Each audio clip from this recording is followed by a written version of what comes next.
You know, I come by the way of many master teachers, so to speak.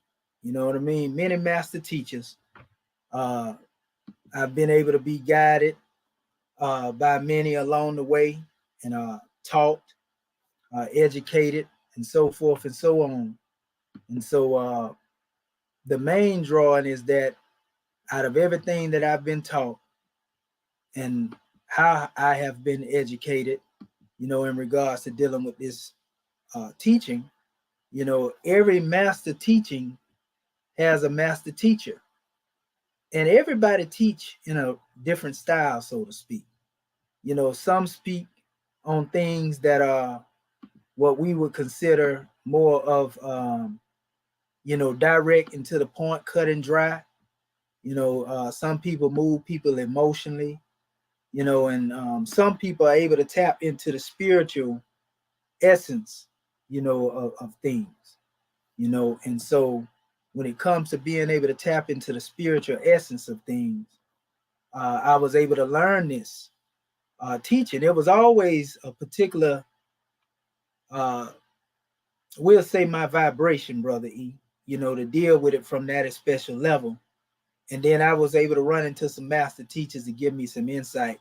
Had a brother by the name of Naketi Ayadin. He actually teach at the palace of Saudi Arabia now. He was also a professor over here at Florida State University in my city. And I learned what we call exegesis from that brother. You know what I mean? I learned what we call exegesis from the brother. And in my learning exegesis or interpretation, I was able to take that teaching and take it to a higher level based upon what it is that I had studied, you know. And so that's what I've been doing, applying everything that I learned from there, and also from my Grand National Chairman, you know, the last ADEPT, you know, one that was taught directly, you know, through the lineage of Prophet Noble Drew Ali. You know, I also received some teachings, you know, being a part and parcel of certain grassroots elements, you know, from those who had been actually originally a part of the original Panther Party. You know, some teachings that had not even reached the masses, been written in books. So I got a lot of background that I never really go into because I come as a man of no reputation, you know what I mean?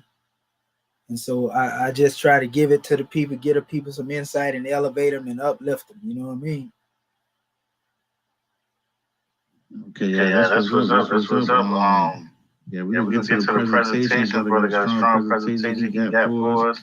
He gonna break down esotericism versus esotericism, the origin and true meaning.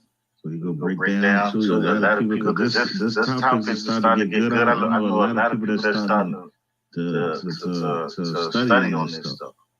So this I think this is the perfect time of start pushing this movement even more. You know what I'm saying? So let me know when you're ready to push the presentation to the people. Okay.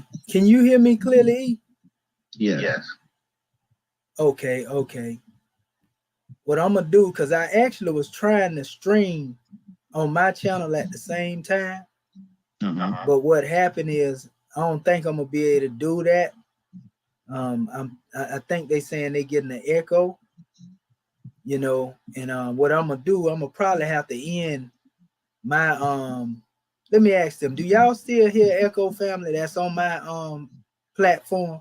Because what I probably end up doing is just getting the link. What's your platform? Mine is Commission Adept at Commission Adept Hereford. On YouTube. Yeah. And what I was thinking, I'll probably just stop this and then just get the link and then share it to my Facebook page. You know what I mean? Yeah. But I think they saying they hear the echo. Oh, maybe. Let me see. Can y'all hear me, family? Do I still sound like I'm echoing out there? Let me know. Let me see.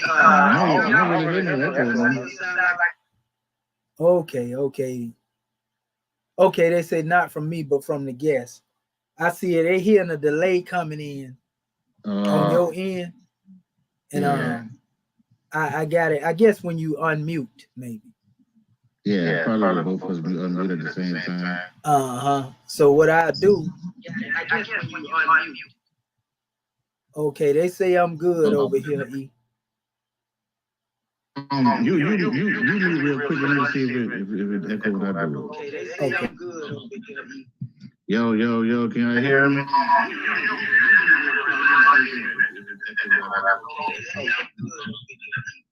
Yo, can I hear me? Yeah, we just had to mute. Both of us had to mute. One of us had to mute when the other one talking, basically.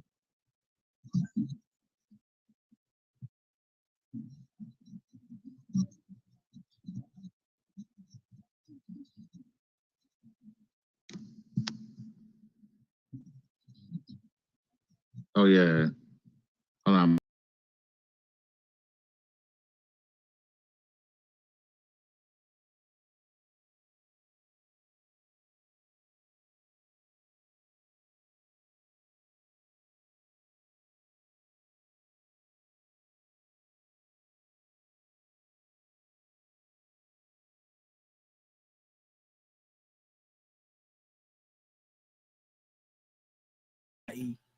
Okay, let me open my mic up.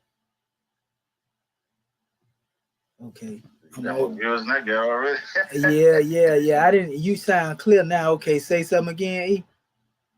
Yeah, can you hear me? Oh, they say you clear now. So okay, so we on my side and your side. So I guess that's the key. I was sharing the audio, and that's what happened. Okay. So what I'm gonna do then, whenever you ready, I can go ahead and get started and get rolling. Yeah, whenever you're ready to share, let me know. Okay. Let me see here.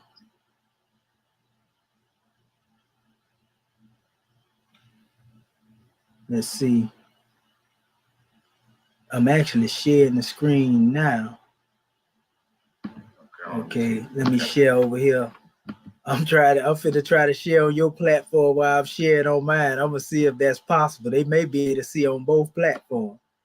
Yeah, they should be able to see on both. Yeah, I'm finna see. Because I just had it already shared. The screen, like sharing on your screen. So I just open up now. I'm clicking to share on your platform. Because I think they let you do multiple windows anyway. So yeah, it may be able to do it. Okay.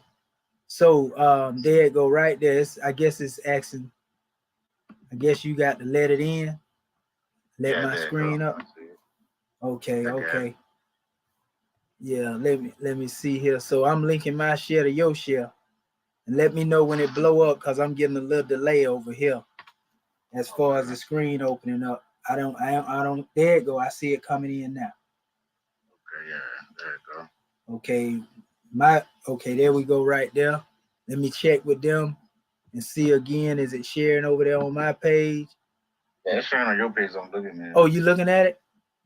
Yeah. Oh, so you can see it on both then. They say I'm still low. Oh, they say they see both screens. Yeah. Okay, oh man, I didn't know we can do this, E. Yeah. Yeah, that sounds great, right? Yeah, okay. That's what time. Turn my mic with this sound a little low. Yes, sir. So yeah, all right, we ready to rock and roll then right now then. Okay. Yeah, do I sound a little louder? You sound good all the while. I mean, you didn't sound like you was overpowering or nothing. Okay. Okay. So let me go ahead and yeah, we're gonna go ahead and get into some of this stuff right here. If we talking about esotericism and so forth and so on.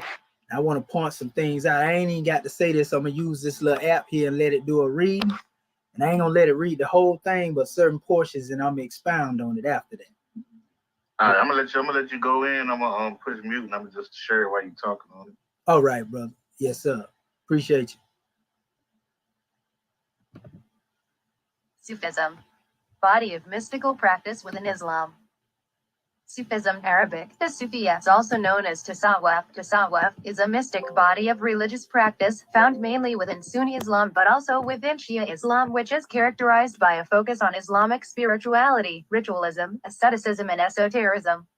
It has been variously defined as Islamic mysticism, the mystical expression of Islamic faith, the inward dimension of Islam, the phenomenon of mysticism within Islam, the main manifestation and the most important and central crystallization of mystical practice in Islam, and the interiorization and intensification of Islamic faith and practice. Practitioners of Sufism are referred to as Sufis from Sufi, and historically typically belong to orders known as tariqa plural. Turuq congregations formed around a grand wali who would be the last in a chain of successive teachers linking back to Muhammad. Sufism emerged early on in Islamic history, partly as a reaction against the worldliness of the early Umayyad Caliphate, 661 to 750, and mainly under the tutelage of Hassan al-Basri, page needed. Although Sufis were opposed to dry legalism, they strictly observed Islamic law and belonged to various schools of Islamic jurisprudence and theology. Although the overwhelming majority of Sufis, both pre-modern and modern, remain adherents of Sunni Islam, certain strands of Sufi thought transferred over to the ambits of Shia Islam during the late medieval period. This particularly happened after the Safavid conversion of Iran under the concept of Irfan. Important focuses of Sufi worship include dhikr, the practice of remembrance of God.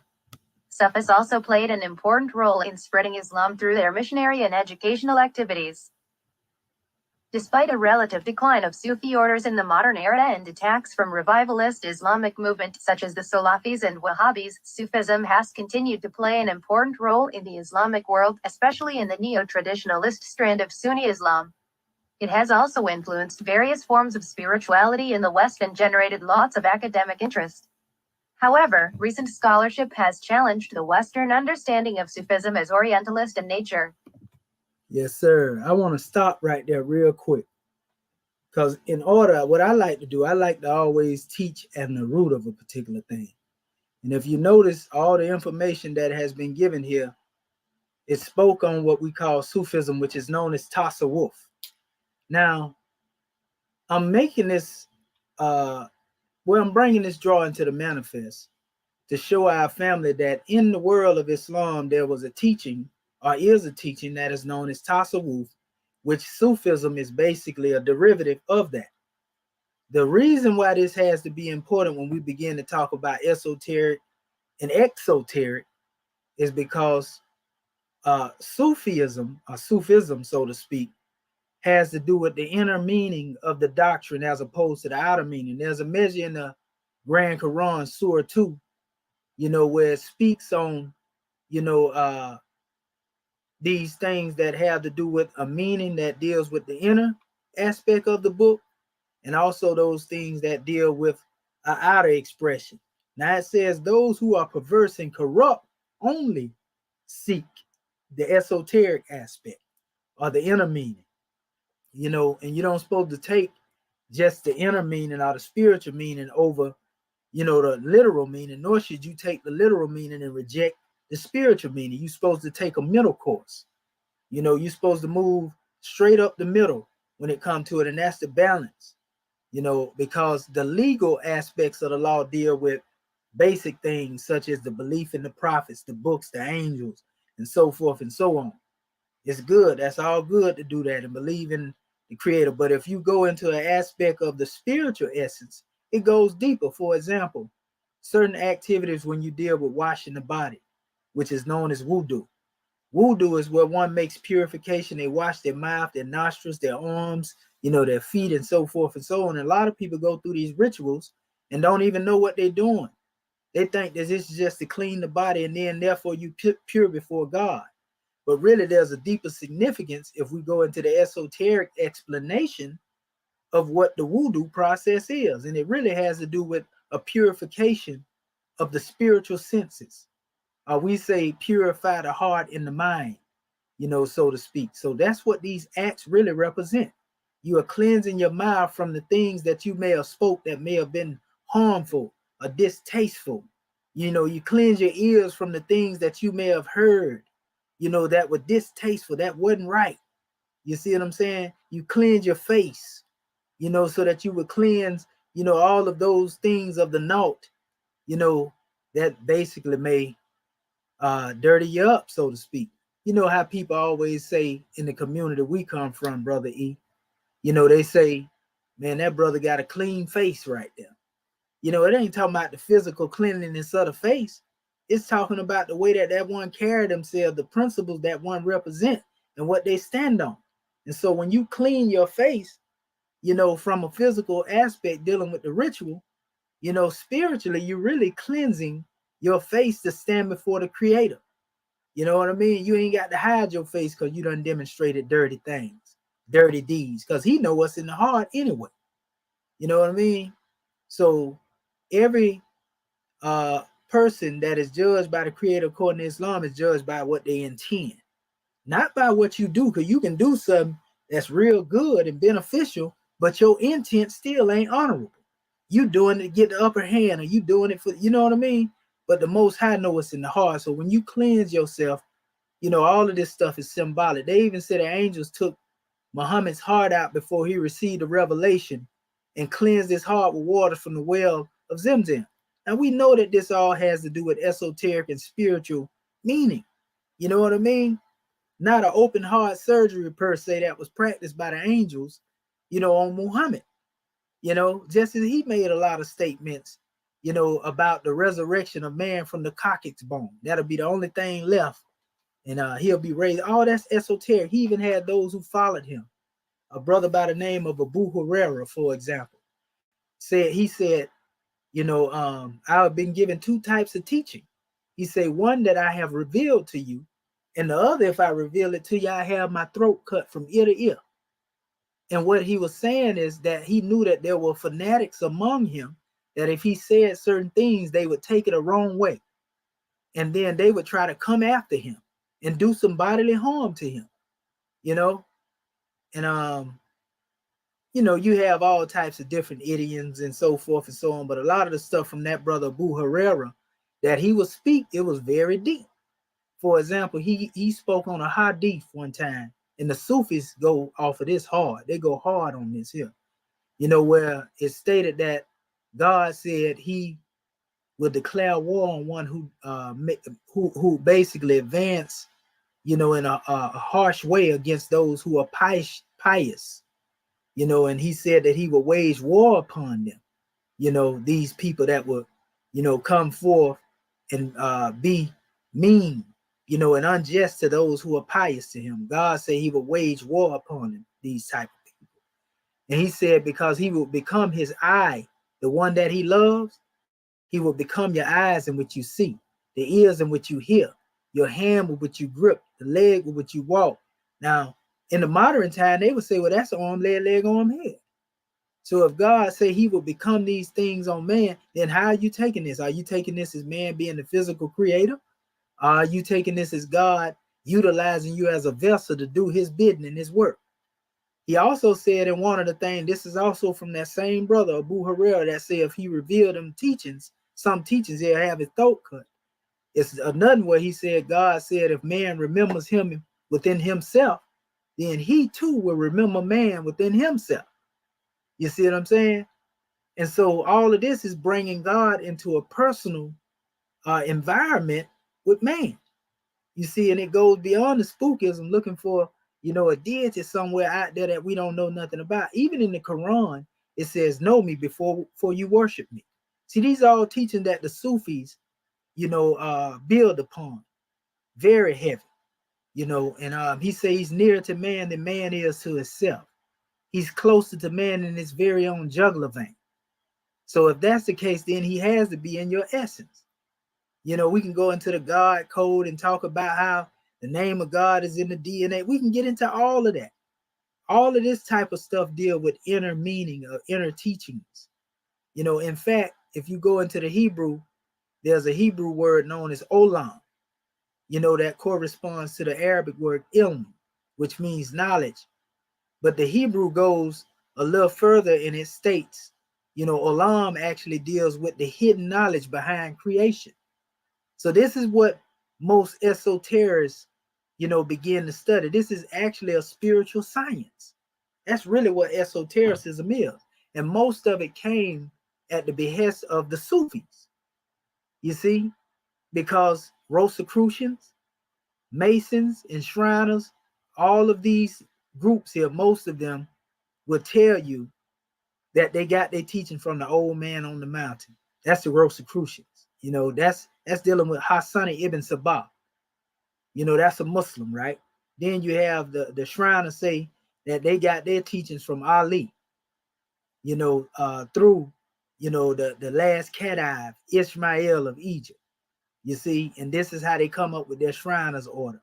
The Prince Hall Masons will say the same thing, you know, that they got them through Rofelt Pasha, which was another code name that deals with the Pashas of Egypt, which is with Ishmael Pasha them too. And they all claiming a lineage that go back through the teachings of Ali, which was the cousin of Prophet Muhammad.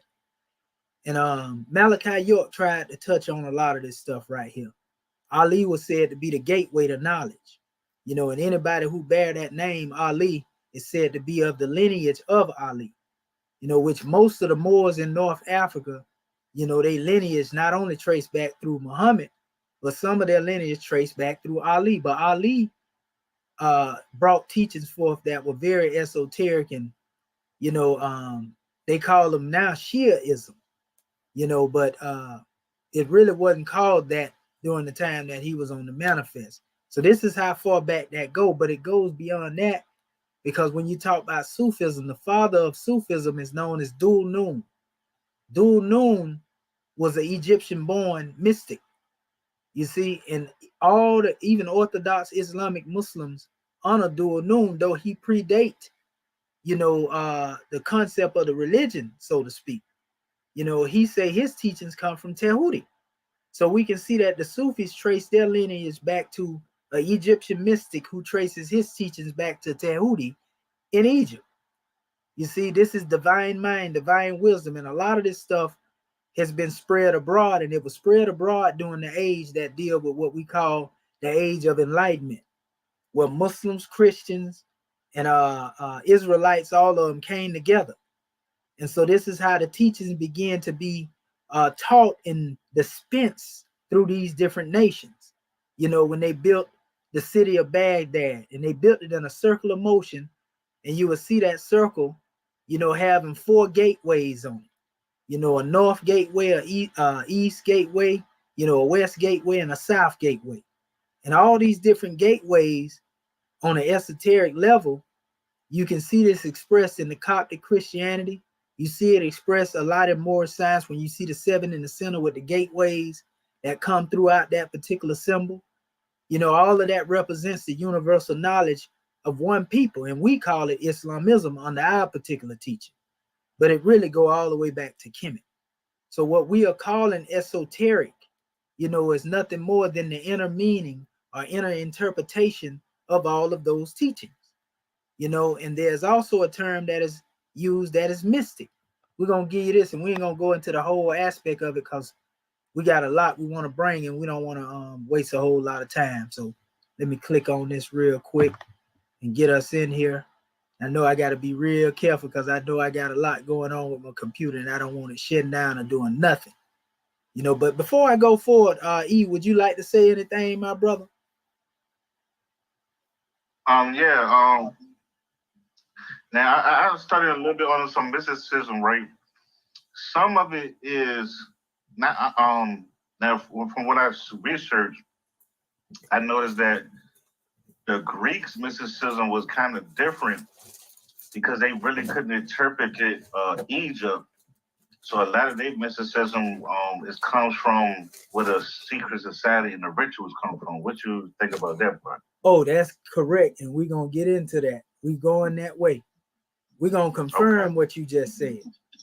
You know, and you know, and though the concept of the mysticism goes all the way back to Egypt, you're right. The Greeks had their own version, and they tried to remix it, so to speak. The so-called Greeks.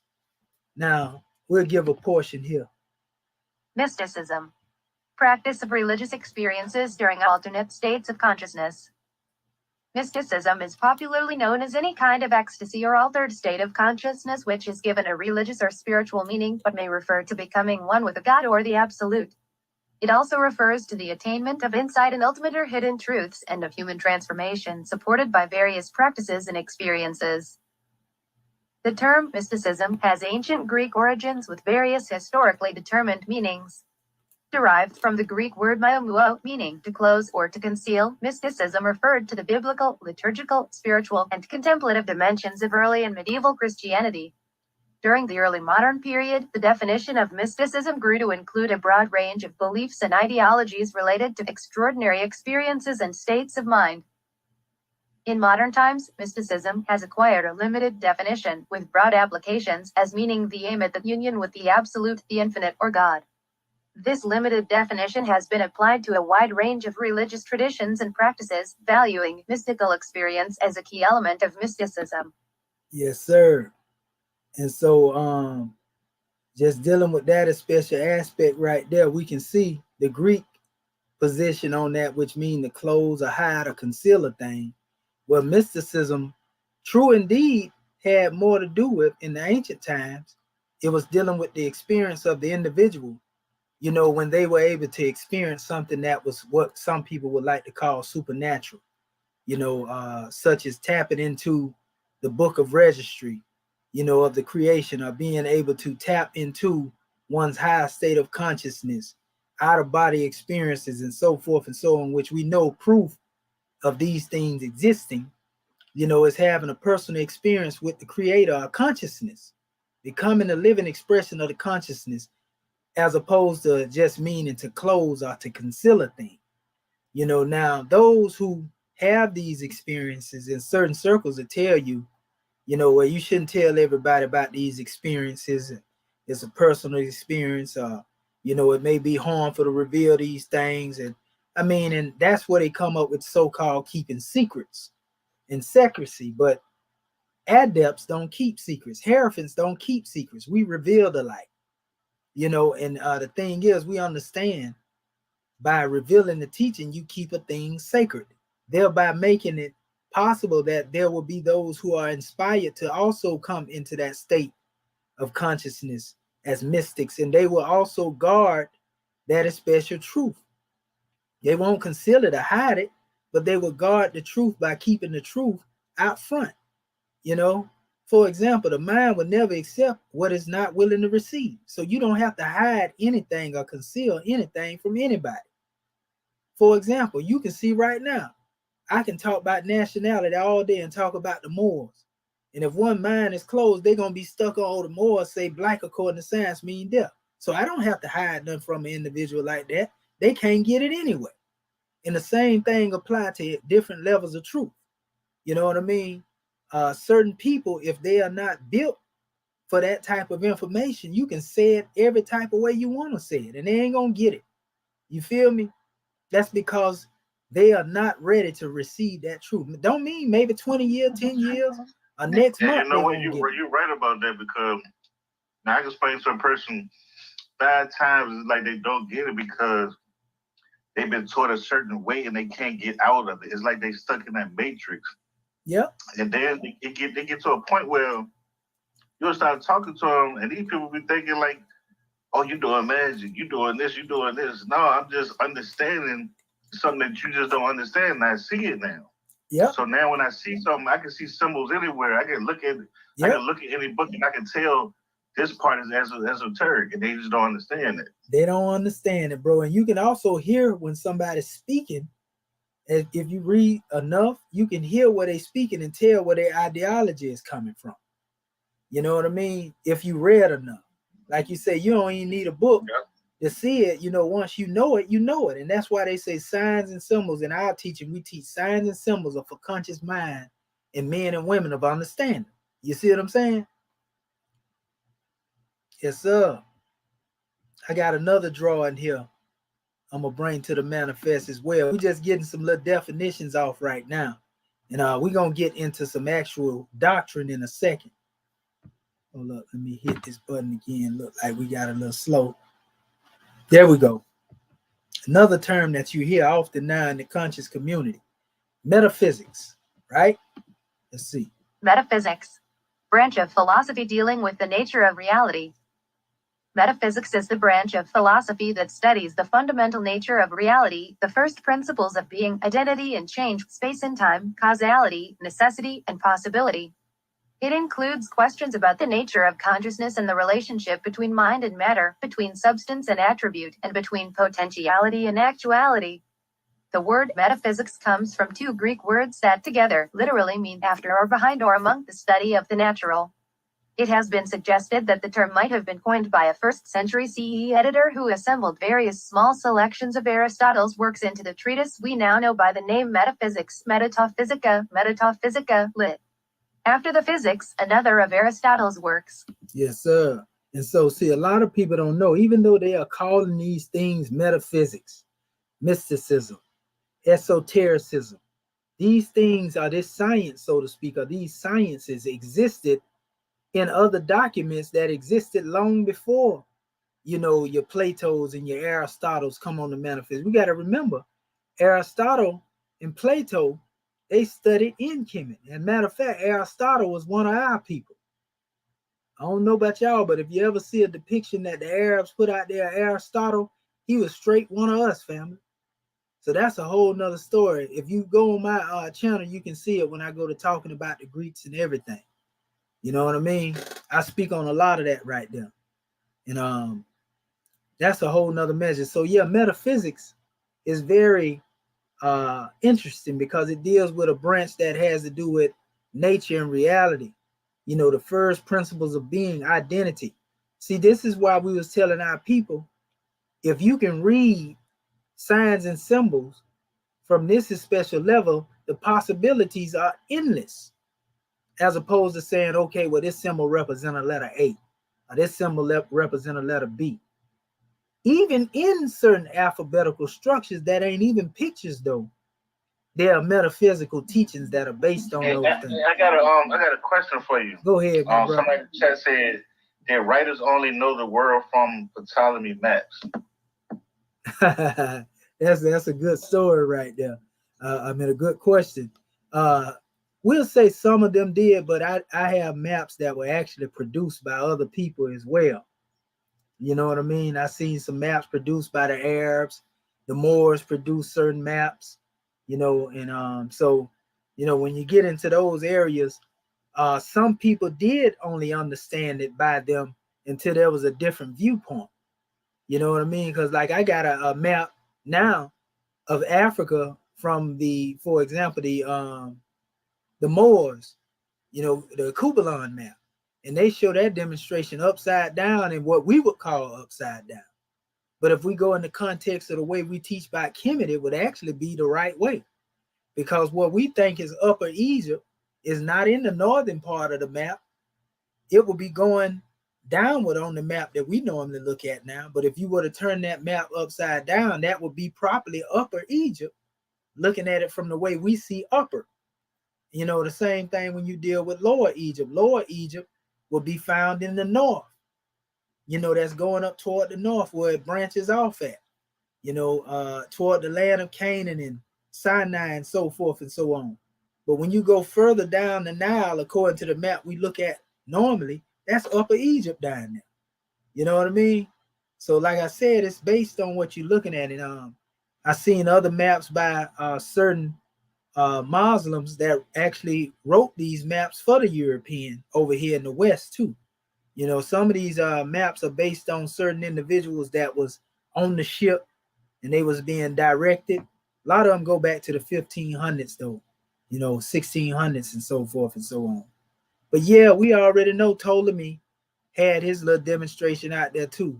I looked at many old maps and some of them look real funny just dealing with the shape of them. They're a little off, but you can really comprehend what they're saying if you understand the nature of the map.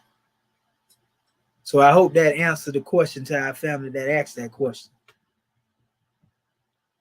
Yes, sir. Let me see here to my family. It answered for me. I don't know for him though. Yeah, for sure. And to my family, I'm gonna keep coming back and forth to y'all over here too, family, in my channel. Peace and love to all y'all that's showing love. And we definitely demonstrate some unity tonight. So what I'm gonna do right now, I'm gonna go to our next definition here. This is another term we hear often, Gnosticism. That thing there makes certain people go crazy when they hear that terminology right there. He's agnostic. That's Gnosticism. Yeah, that's true. Yeah. I got the Gnosticism. I got a whole book called The Other Bible with all that stuff. I got it over here. I got the other Bible over here too, right on my shelf. That's right. Yep. Hold up, let's see here. Okay, let's see.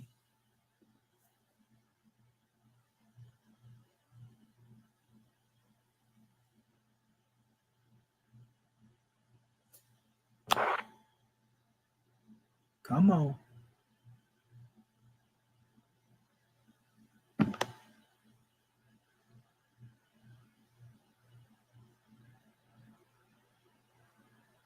Look like he's moving a little sluggish right here.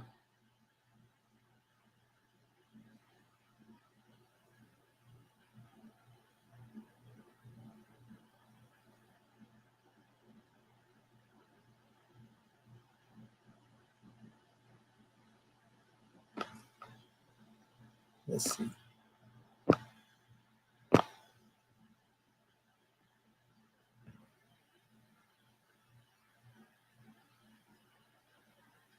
Yeah, it don't seem like it's kind of slow right there.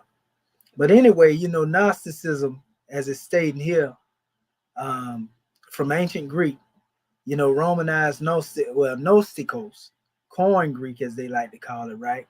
Having knowledge is a collection of religious ideas. Oh, it done went into the picture. No wonder why it's acting crazy. It was trying to go to a picture. Let me X this out real quick. Let's see here. We definitely weren't trying to get into no picture showing. And that's actually the word Gnostic right there. Come on now. Okay, yeah. So yeah, this deals with again, you know, having knowledge, basically. That's the definition. So what's wrong with having knowledge? You know, even though there were books who were later named Gnostic, you know, and these things say, okay, well, they're Gnostic and this is dealing with cosmogony. Put it this way, this was their way of speaking of what we would call the teachings of the mysteries. For example, we say Sutanoti. Sutanoti means know thyself, you know, in what they would like the so-called Greek, right? But Sutanoti is nothing more than a corruption of Sheduneta. You see, Sheduneta is the real measure that has to do with knowing the self, knowing the God that is within the self. So gnosis and gnosis and all that right there, people get scared of them words, but in all actuality, it simply means to know. It means having knowledge. You see? So people have become real spooky, you know, when it comes to these terms, and they're going off of biblical scholars who is scared to death when it comes to dealing with anything outside of the Bible, or what we like to call the Piscean records. Let me see if this thing will let me get some definition here. It may. Let's see.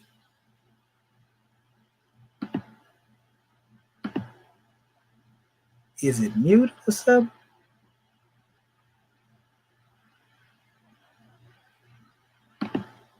It ain't working like it was a few minutes. Let me see. They say scroll. Let me see what happened. Okay, I'm gonna see what happens if I do that.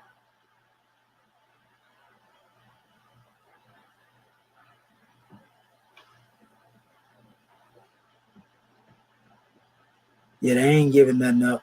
I read that too, then. It don't make no difference.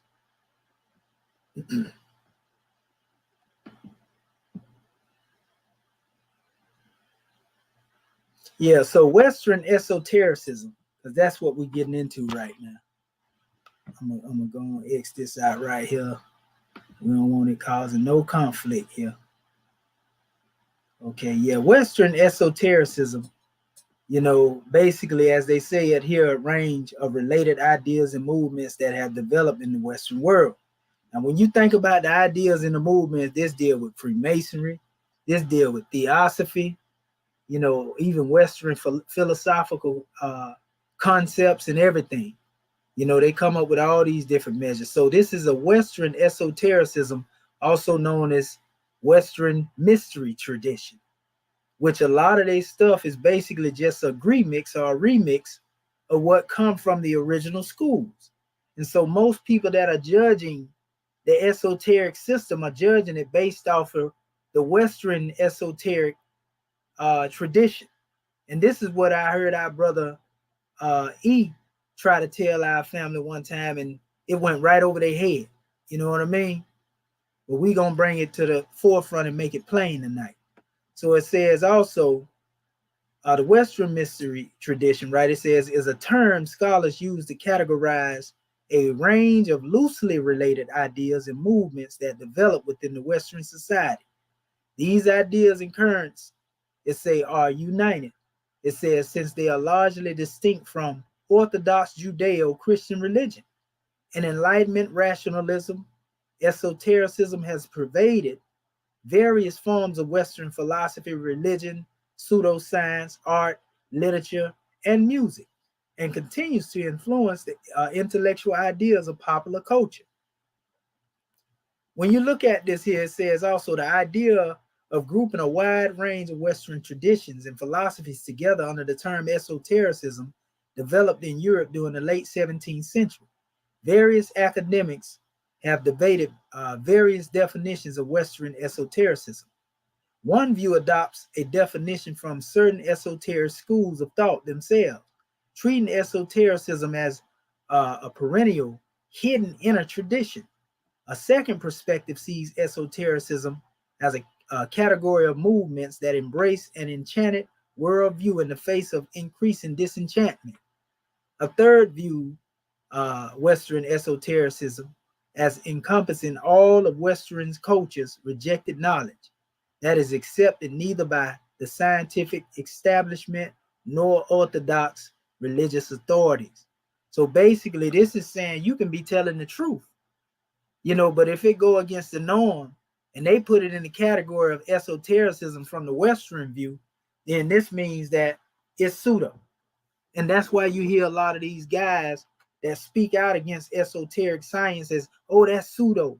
And that's no, esoteric science is showing you how you can make sense out of this stuff that people think is nonsense. It's no different. In fact, when you deal with philosophy, philosophy came forth or grew out of people that were rationalizing what they seen. A lot of this came from religious beliefs and everything else that they studied. And then they would go and test their knowledge and see, okay, well, it was just a theory before, well, it's the real deal now because we got the proof to prove it. You see? And you know what? That's how I really started learning, because when I started growing up, I started saying, you know, I'm grown, man. I know snakes don't talk. I know donkeys don't talk. I know a man that can't live in a well for 3 days. So I started asking myself, what does this mean? Why do they have a snake that talks? So once you start asking them questions and you go deep into it, it makes more sense. So now when somebody comes to me and talk about the Adam and Eve story and try to get on me like I'm a Christian, I show them that stuff. They'll run away from it because they're like, oh no, this man knows some other stuff. You see what I'm saying? That's but right. I try to tell my Christian brothers, man, if you really learned the Bible in the way that was really unlock the secrets, man, you'll know that this is one of the greatest books ever created. You know what I mean? That's what I was trying to tell them, but they took it a different way. Well, what it is, you know, a lot of mythos is locked there. And so when certain master teachers come forth, they give you the keys to unlock the myth. And once you're able to do that, you can come into a clear measure of what's being said, as opposed to getting caught up in how old this was, when this happened, when that didn't happen, did he exist or didn't he? Did you get the message is the key. You see what I'm saying? Did you learn anything? That's what we want to know. You see, all that other going back and forth, just like there are many different measures in Kemet that has grand stories in the mythos that's told, and you can learn from them. They got many at what they call folklore. See, even the term mythos is not a negative term. Mythos is something based off of something that's real, based off of reality. You feel me? Now, when you get to getting outlandish and all that there, that's a different story. But most of this stuff make common sense if you think commonly in your senses. Now, watch this. This is where we finna get to getting into it now. We finna show you some things that have been put out here. This is just a little PDF here that just, I ain't gonna go over the whole thing. I really put this out here FYI for y'all information that y'all can look it up. Esotericism and the control of knowledge. You know, and It's just certain measures in here where they were speaking on certain drawings dealing with the esoteric and the esoteric. Remember, eso deal with the inner meaning, exo deal with the outer breakdown of a thing. And that's just like looking at the sun from an exo standpoint. That's something I just learned right there because I didn't know that. So thank you for that. Oh, yes, sir. Yeah, and that's what we're going to get into concerning these religious doctrines. For example, we can look at the sun and say the sun gives life to the earth based on the knowledge that we have. But that's just a material knowledge of what we know about the sun to be true. But is there a spiritual interpretation of the sun? Yeah, it is, because most religious teachings give that spiritual interpretation. You know, it speaks of the splendor of the sun and, you know, the shining forth of the light. Like it says in the Bible, in the book of Malachi, the Son of Righteousness shall rise with healing in his wings. We know comedically that represents what we call the sun disk with the wings on it. You see the Son of God rising with healing in his wings. That make you think about Heru, if you were dealing with it from an esoteric or comedic standpoint. You see, what's wrong with looking at that like that? You know, it talks about the dove, you know, and the rise of the dove. So this tells us then birds have always been seen for their characteristic of ascension. But this actually esoterically can be applied to us if we look at it from a spiritual standpoint. You know, we can even look at books, you know, symbolically. If you look at books, books look very much like, you know, birds. If you open them up, you know, evenly, you know, look like a wing, so to speak. I'm saying if you open that book up and look at them pages on either side, and you can ascend in that information just as a bird is able to ascend in flight. So in fact, that's a universal symbolism, because the Sufis would tell you about what they call the Shabazi rule. That's Shabaz, S-H-A-H-B-A-Z,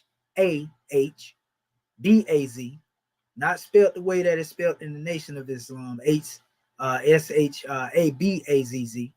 But Shabazi rule has to do with the soaring upward, you know, of a divine bird in flight. And it's Shabaz Eru.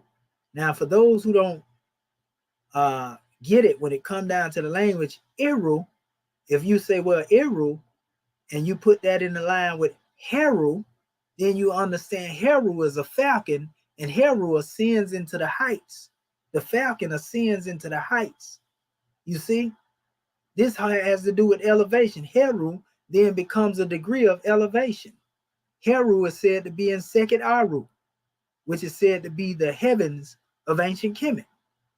How do one get there in their special existence? Well, every new king that come on the manifest, if they are living by the Sabbatic teachings of Egypt, you know, or the teachings of the inner initiates, so to speak, you know, then they go into that special state. You elevate. To elevate means to ascend, to go on high. You see? And so this term Shabazi Ru used by the Sufis mean noble spirit. So now we understand when one talk about Shabaz or God man Shabaz, which also deal with seven, Saba, Seba, which is dealing with Seb, the father of Alsar, Seba, going back to the Cushites. Oh man, we can get into an etymology and all of that right there. You can see the connection between these things. You know, even Geb is said to be recognized. They have like the goose. You know, they show the goose as Geb, you know, as an expression. You know, so there's still a bird being depicted, you know, no matter how you look at it. That's just dealing with one thing. This is why I say you can take one breakdown of observing nature, you know, and this is how you explain things metaphysically and spiritually, and go way beyond just saying, okay, this represents a letter E, or this represents a letter A, this represents a letter I. So you really taking from Kemet if you can't read the book of creation. When I say read the book of creation, I'm just saying observe your surroundings. Look at the seasons. Look what the seasons bring forth. You know, fall, winter, spring, summer. All this represent resurrection, you know, death, rebirth. You see what I'm saying? The same cycle, birth, death, and rebirth. right there if you read the book of creation in reference to dealing with seasons. So this helps you understand yourself. You say, well, if creation does this cyclically, every season, then this is a sign that I will do the same thing when I pass form. When I do what they call so-called die or go into demise. That's esoteric teaching, to be able to look at creation like that instead of saying, oh yeah, that's just fall season. That's winter, that's spring, and that's summer. Exoterically, all you can see is the outer or the exterior. That's EXOT, exoteric.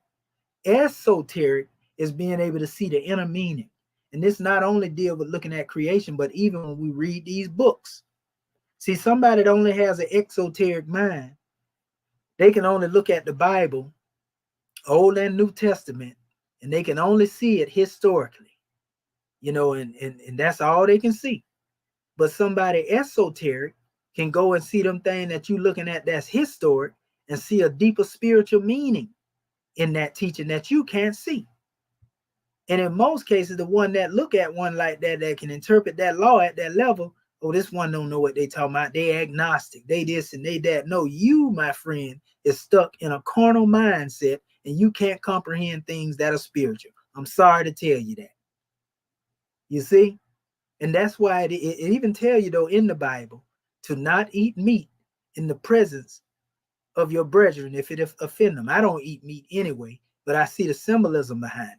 Because babies are only able to take milk according to the biblical doctrine. We at the particular level I'm at, we get a truth though.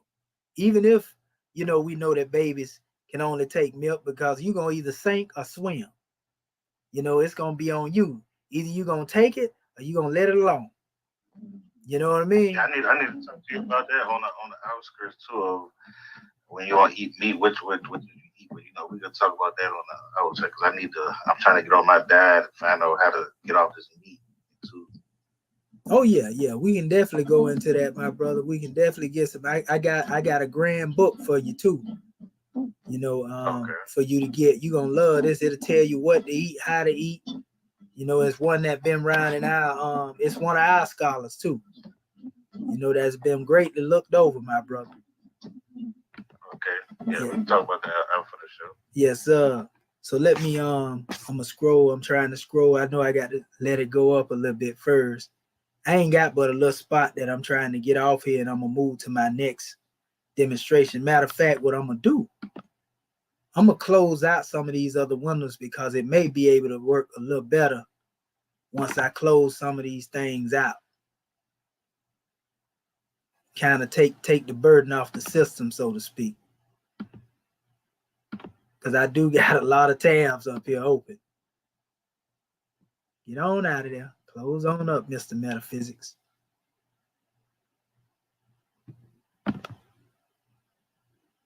Okay.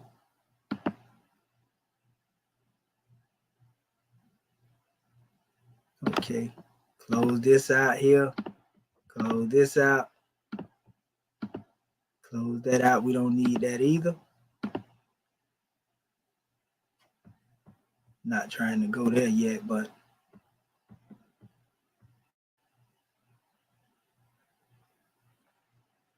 here it is right here. Don't you do that. Okay, there we go. Yeah, now we may have a little more flow. There we go. Oh yeah, that definitely worked right there. Close some of that stuff out. Now I can move a little bit fluent. That's what I'm talking about. Okay. Like I say, I don't want to read a whole lot. I just want to touch on it. This is an esoteric reading of biblical symbolism. And it's a lot of good information in here for those who are interested, anyway. I don't want that to start moving when I go to read, but I'm actually in the spot where I want to be. Let me blow it up a little bit. Come on, y'all gonna let me blow him up? Can you see that right there, E? I mean, yeah, I can see it. I mean, the word's small. Right? Okay, there you go, right there. Just blow it up. Okay, yeah. Okay. Here it is. We can start here just to give a general drawing. It says a literal reading of the scripture shows Daniel to have been a wise man, or one of the magi, a high initiate, and he and his companions are shown as performing miracles. We are told they were the wisest of all the wise men. Now remember, Joseph was one that could interpret a lot of things. He was able what he was able to demonstrate and interpret in mysteries, that would have been considered esoteric. But yet that exists way before, any esoteric science was created later in the West. It says, naturally, a book compiled at such a time under such supervision, for we are told Ezra rewrote, must have been the best that could have been compiled for the new race that was to need it. Surely it is worthwhile to study it carefully. We should remember that an allegory is a story, historical, otherwise, used to carry a spiritual or poetic meaning. This is what you was trying to tell them brothers, on that last meet and greet we had when we was talking about this, E. It says the stories selected are usually historical because the historical significance makes the meaning clearer. You see? Ezra selected the stories that were no doubt. Go ahead, brother. No, I say, that's exactly what I was trying to tell them. But it's like, once they hear that out of the box stuff, they get scared. Shut down. It says the most of the allegories show evidence of their Aryan origin, but as Jews were to be the custodians of the scriptures during so many ages, they were to be inspired with loyalty by the stories being given a local coloring. Their initiates understood. The priests read such portions of the scripture to the people as they were able to understand. This worked all right so long as the priesthood were initiates. It says, it is only after the mysteries are lost that the priesthood can no longer be trusted to guide the people. And see, this is why we saying that we can't trust these dudes to be running around here talking about they got some meta when the real priesthood wasn't doing this stuff, because they were doing it for the people. They were doing it for the Ptolemies during the time when you deal with Kemet and all that. You see what I'm saying? So, man, this thing powerful. You get a chance, look this up, family, because I got greater measures to bring here. This is called esoteric.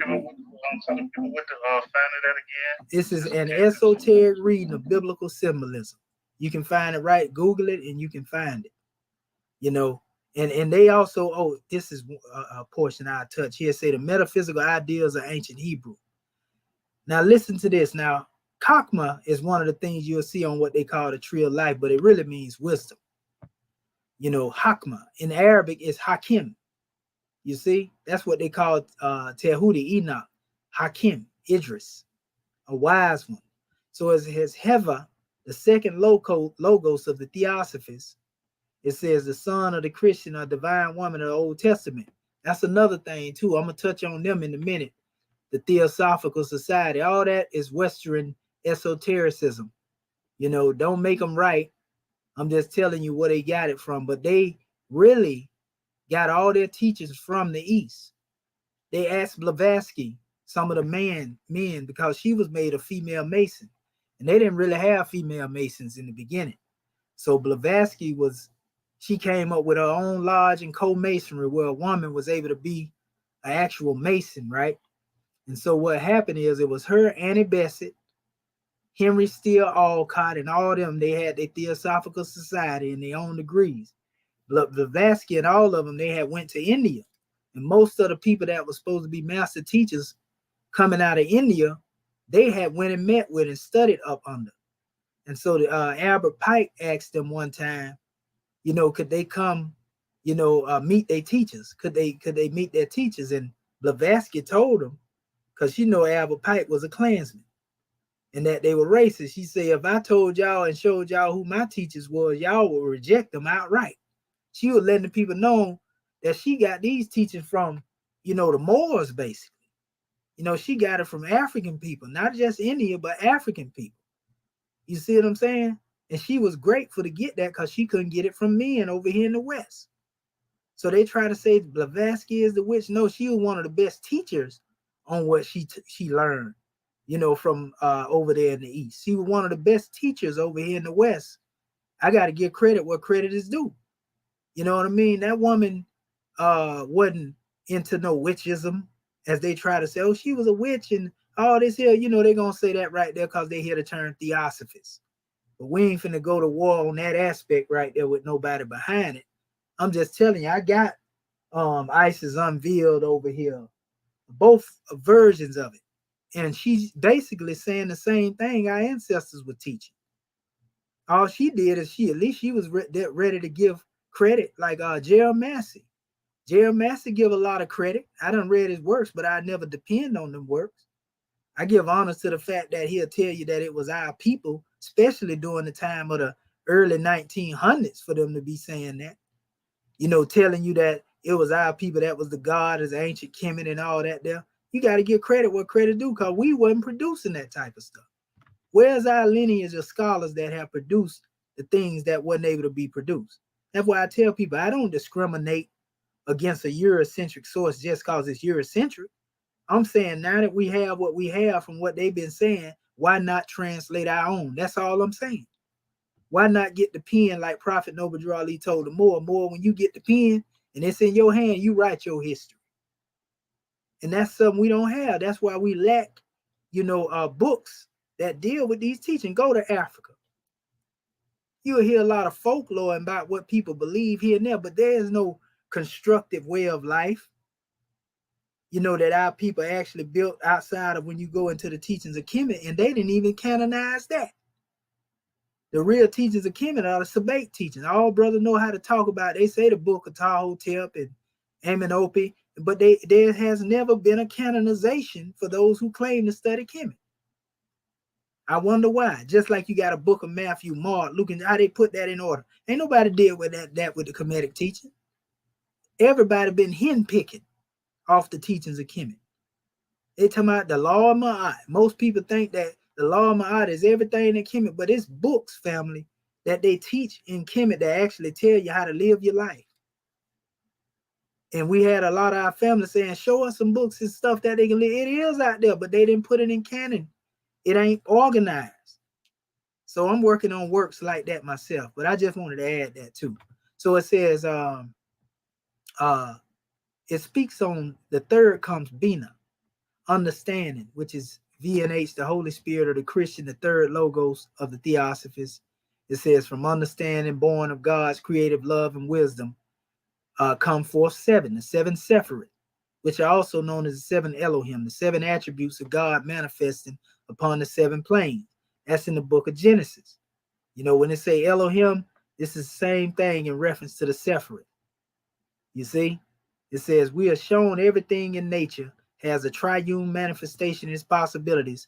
First, this applies to the cosmos, to the universe, to our planet, and then to man. Like we have a mental, physical, and a spiritual when it comes to this body. Well, the creation or universe, which is known as the macrocosmos, also has a threefold unfoldment. This is when you get into esotericism and you go into these types of things. You see? So let me remember, this is an esoteric reading of the biblical symbolism. That's that particular drawing. I'm closing these out so my system will move a little quicker, family. But we got some stuff that we really want to touch on that's going to be a little more active. This term has become another measure. It's a occult term. Now, I will say, when you get into a occult, this is where a lot of stuff getting crazy. Because most of occult has to do with witchery, sorcery, and all other types of things. And they'll try to call it mysticism. But occult actually deal with those who are calling on good deities. For example, an angel would never listen to man as far as doing what man wants an angel to do, so to speak. You see what I'm saying? Angels only obey God. So anytime somebody call on an angelic name, and then they think that this is an angel helping them, this is what is called in Arabic a jinn. Because an angel gonna flee from you when you try to worship that angel, bro. But you be talking about, I'm conjuring up this, I'm calling Uriel, Mikael. You think you talking to Mikael and Uriel, but you talking to another entity. And when it get through consuming your behind, and eating you up, just like Aleister Crowley and a couple of more, you know, then you'll find out, and it'd be too late by that time, you know. But even a jinn doesn't have an evil or good nature. The nature of a jinn is basically based upon the nature of the individual that's dealing with the jinn. Ain't that basically what happened when young Pharaoh conjuring and end up conjuring wrong stuff? That's what I'm trying to tell you. When you open up that gateway and mess around and be done said something you ain't got no business, you think you talking to, you know, the real entity, but all the while you talking to a whole nother spirit. You know, so you got to be careful when you be opening up them gateways, conjuring all these names up. Talking about I'm in the Ifa, I'm in the this, and I'm conjuring that, and come on, bro. You know, you finna hurt yourself and some people around you if you ain't careful. Because all it's going to do is mislead you. Bro, I had a chance back in the day, about 25 years ago. I had all these books. I was reading the Book of the Dead, all that stuff.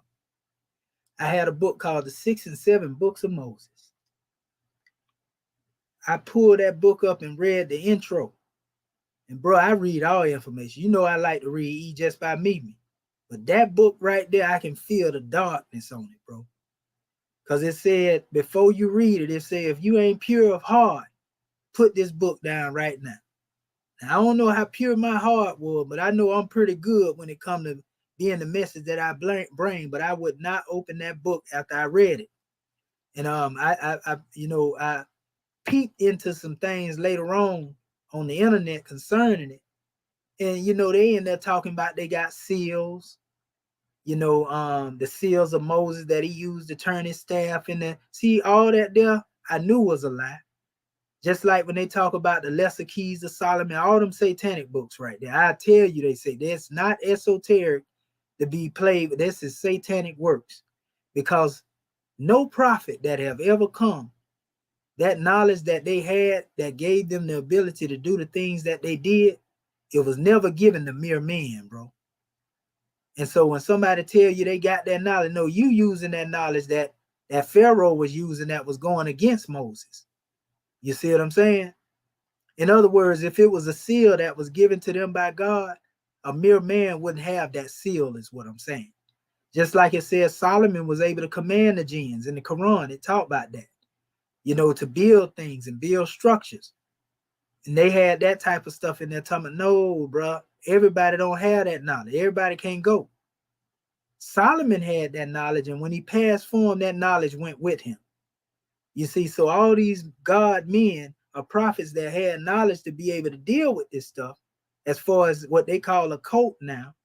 You know, what they call in a cult, these were seals and sigils that were given to them by God that only they had access to exclusively. You see? And so when you have people now talking about they got the seal of Moses, they got the seal of Solomon, they can do the same thing they did, split the Red Sea.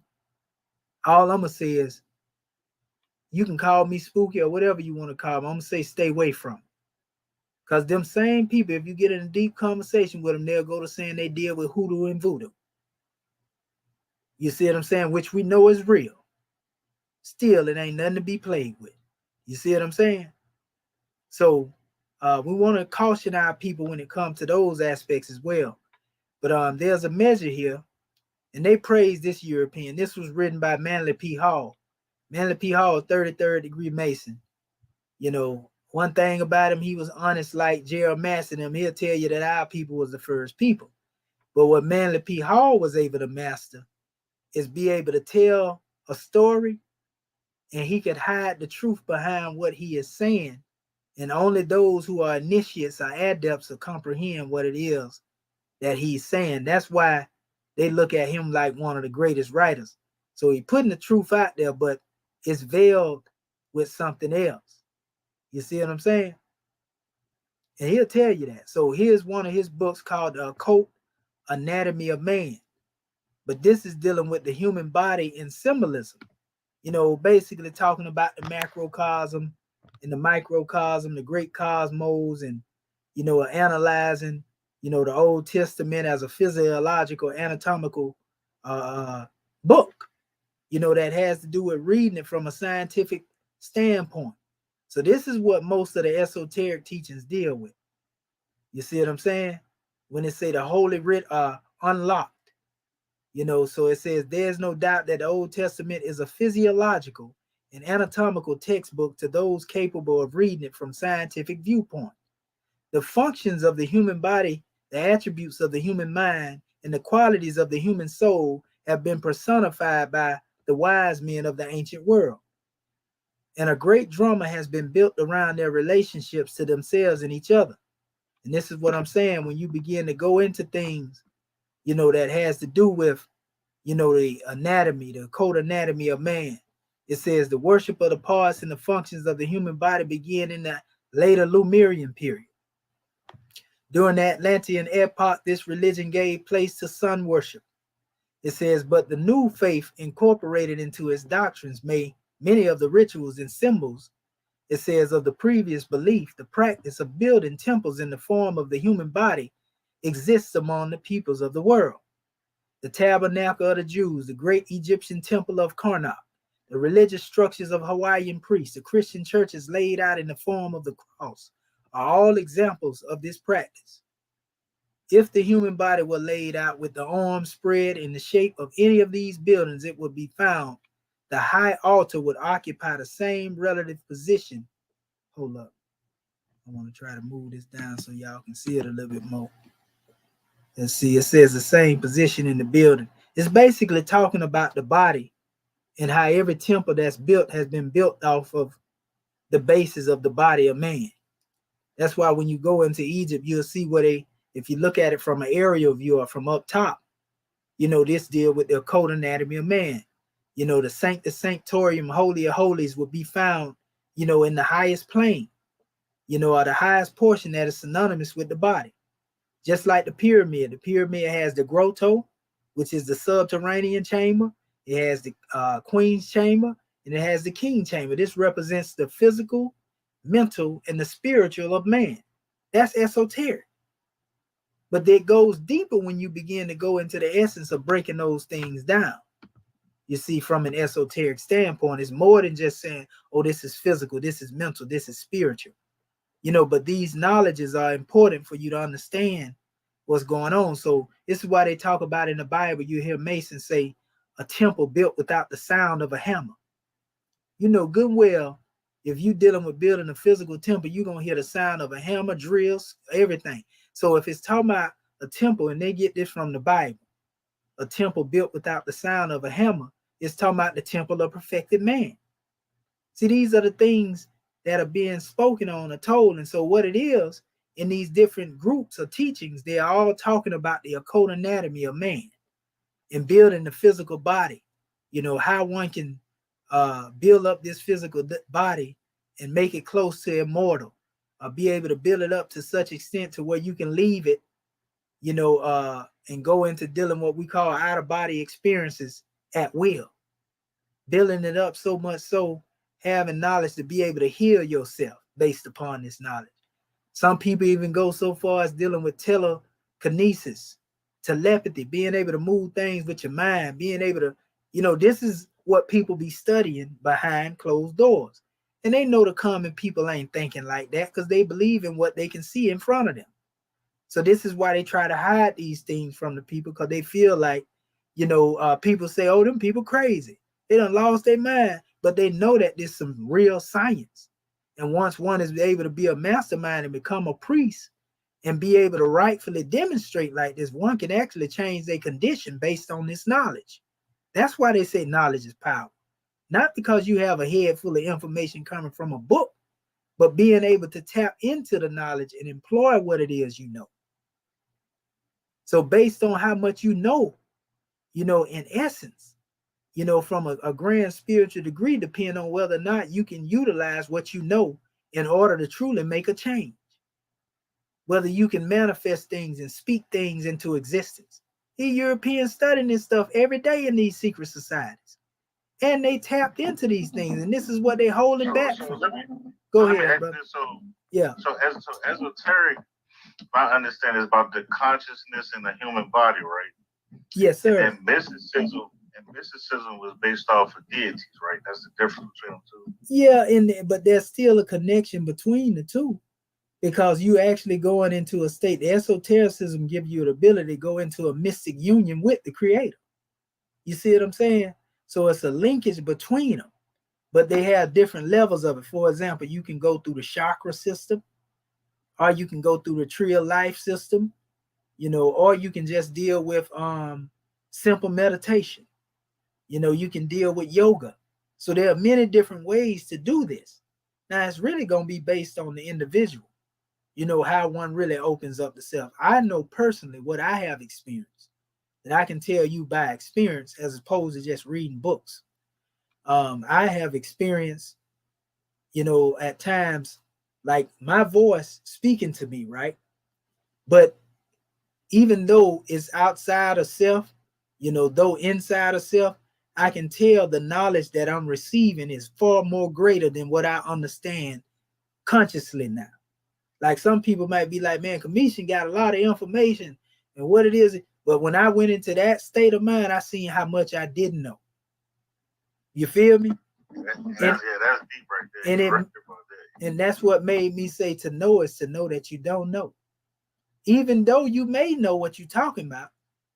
And because what it does, it opens up the gateway. When you can admit and say, I don't know, that gives you the ability to keep on growing. That's the main thing I stand on right there, E. I never gave that up. Imagine if you think you know it all, you know nothing. You know nothing. You know, and so once you understand that you recognize that, you understand, you can keep growing. That's why I didn't stick with just the knowledge. You know how I could have been way back 20 years ago. Okay, I understand. You know, why man was made, why man is here, the Elohim. I understand all that. If I'd have been satisfied with that and not keep studying this same stuff from different perspectives, I'd be stuck in my own understanding based on what I knew back then. And I wouldn't continue to grow. I wouldn't have an open mind. You see what I'm saying? And so that's like most people are today, basically. Right. That's how I would be. And that's why when I look at some of these cats, and some of them be thinking they deep, and I'm the one that's lost. And I'm looking at these cats like, bro, I used to be there 30 years ago. You feel me? Like I ain't just started doing this. And so, yeah, this is some powerful stuff, though, dealing with the occult anatomy of man. And really, technically, all prophets taught on it. When they teach you in the Bible, know ye not that ye are the temple of God, and the Spirit of God dwelleth within you, which you, the temple you are.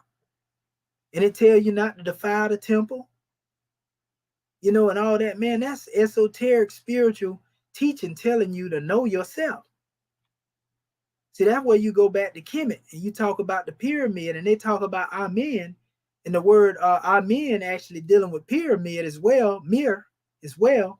You know, you understand, okay, the pyramid is symbolic, you know, to a temple of perfected man. Even if you go through the etymological root, you find out that the root M and R go throughout all cultures. There are many different levels of the root M and R, but I'm talking about the one specifically dealing with pyramid and Amen and mirror. This actually goes into other languages and they'll say, well, mountain, high, elevated place. So the significance about the mirror concept is being elevated in a high place. In the Quran, they got a surah called Al-Araf, which means the height, Surah 7. And in this surah, it said that Adam and his descendants were called forth, where his descendants were called forth from his loins before we came into existence. And it was asked, am I not your Lord who created you? And we all said, you know, yeah, we bow down in submission. You is the creator. This is before we became physical. Everything in humanity basically bore witness to the oneness of a creator. So that's why you can't be atheist. You can't be a disbeliever. It's in your nature to believe. You may be getting disgruntled. You may become ungrateful. But as soon as your behind come to a death-defying situation where you about to die, oh my God, you know, Jesus Christ, or you're whoever you think you believe in, but you say you're atheist though. Why is it in your nature to cry out, oh my God, when you get in a situation that you know done got out of your hand? You know, answer that question. Yeah, because I got a video of the souls in the subconscious, and it was talking about how when you say the word God, it actually activates a part of the subconscious. Yep, I seen the video on it when it was talking about people who got prayed for. It said they had people prayed for, didn't enter the hospital or nothing, but the people who got prayed for were more likely to come out of surgery as opposed to those who didn't get prayed for. So that lets you know that it's power in prayer for real. You know what I mean? So yeah, they were saying here the priest had complete control over millions of ignorant men and women who had been taught since childhood, and these robed and bearded patriarchs were direct messengers from God. And it was supposed that any disobedience to the commands of the priest would bring down the offender's head and wrath of the Almighty. It says the temple depended for its maintenance upon its secret wisdom, which gave its priests control over certain powers of nature and made them vastly superior in wisdom and understanding to the laity which they controlled. So this was basically talking about also those who had a knowledge of themselves were able to control those who are ignorant. So there are those who want the people to stay ignorant, so that they don't want you to hear this knowledge me and E giving you right now. You know, because if we give you this knowledge right here, then they ain't gonna be able to control you. You know what I mean? So yeah, y'all. That's based off. Y'all hear all the time. The 5% used to say it. 5% no, and the 85%. That's right. And you know, I stand on that too, because I used to be in the circle. The brothers say the 5%, you know, are the righteous teachers, poor righteous teachers. You know, 10%, evil manipulated power elite, manipulating the masses. And the 5%, I mean the 85% blind, deaf, and dumb, easy to be led in the wrong direction and hard to be led in the right direction. You feel me? So the occult anatomy of man is one aspect, and that's what I'm really getting to. I'm right here running up on it now because we're going to open it up in a minute to our family. But just one more thing, I got to give you some background on a certain individual real quick that the people should be aware of. And we'll get into the other. I just closed that out right there. I was trying to pull up Christian Rosicrucians. Here it go right here to let me open it back up. Christian Rosicrucians is somebody that you definitely need to know who this individual is. You know, it tell you where he got his stuff from too, by the way. You know, that's what I want to really touch. Let me see if it'll let me, now that I done closed everything out, will it let me read it? Will it let it read it? It might.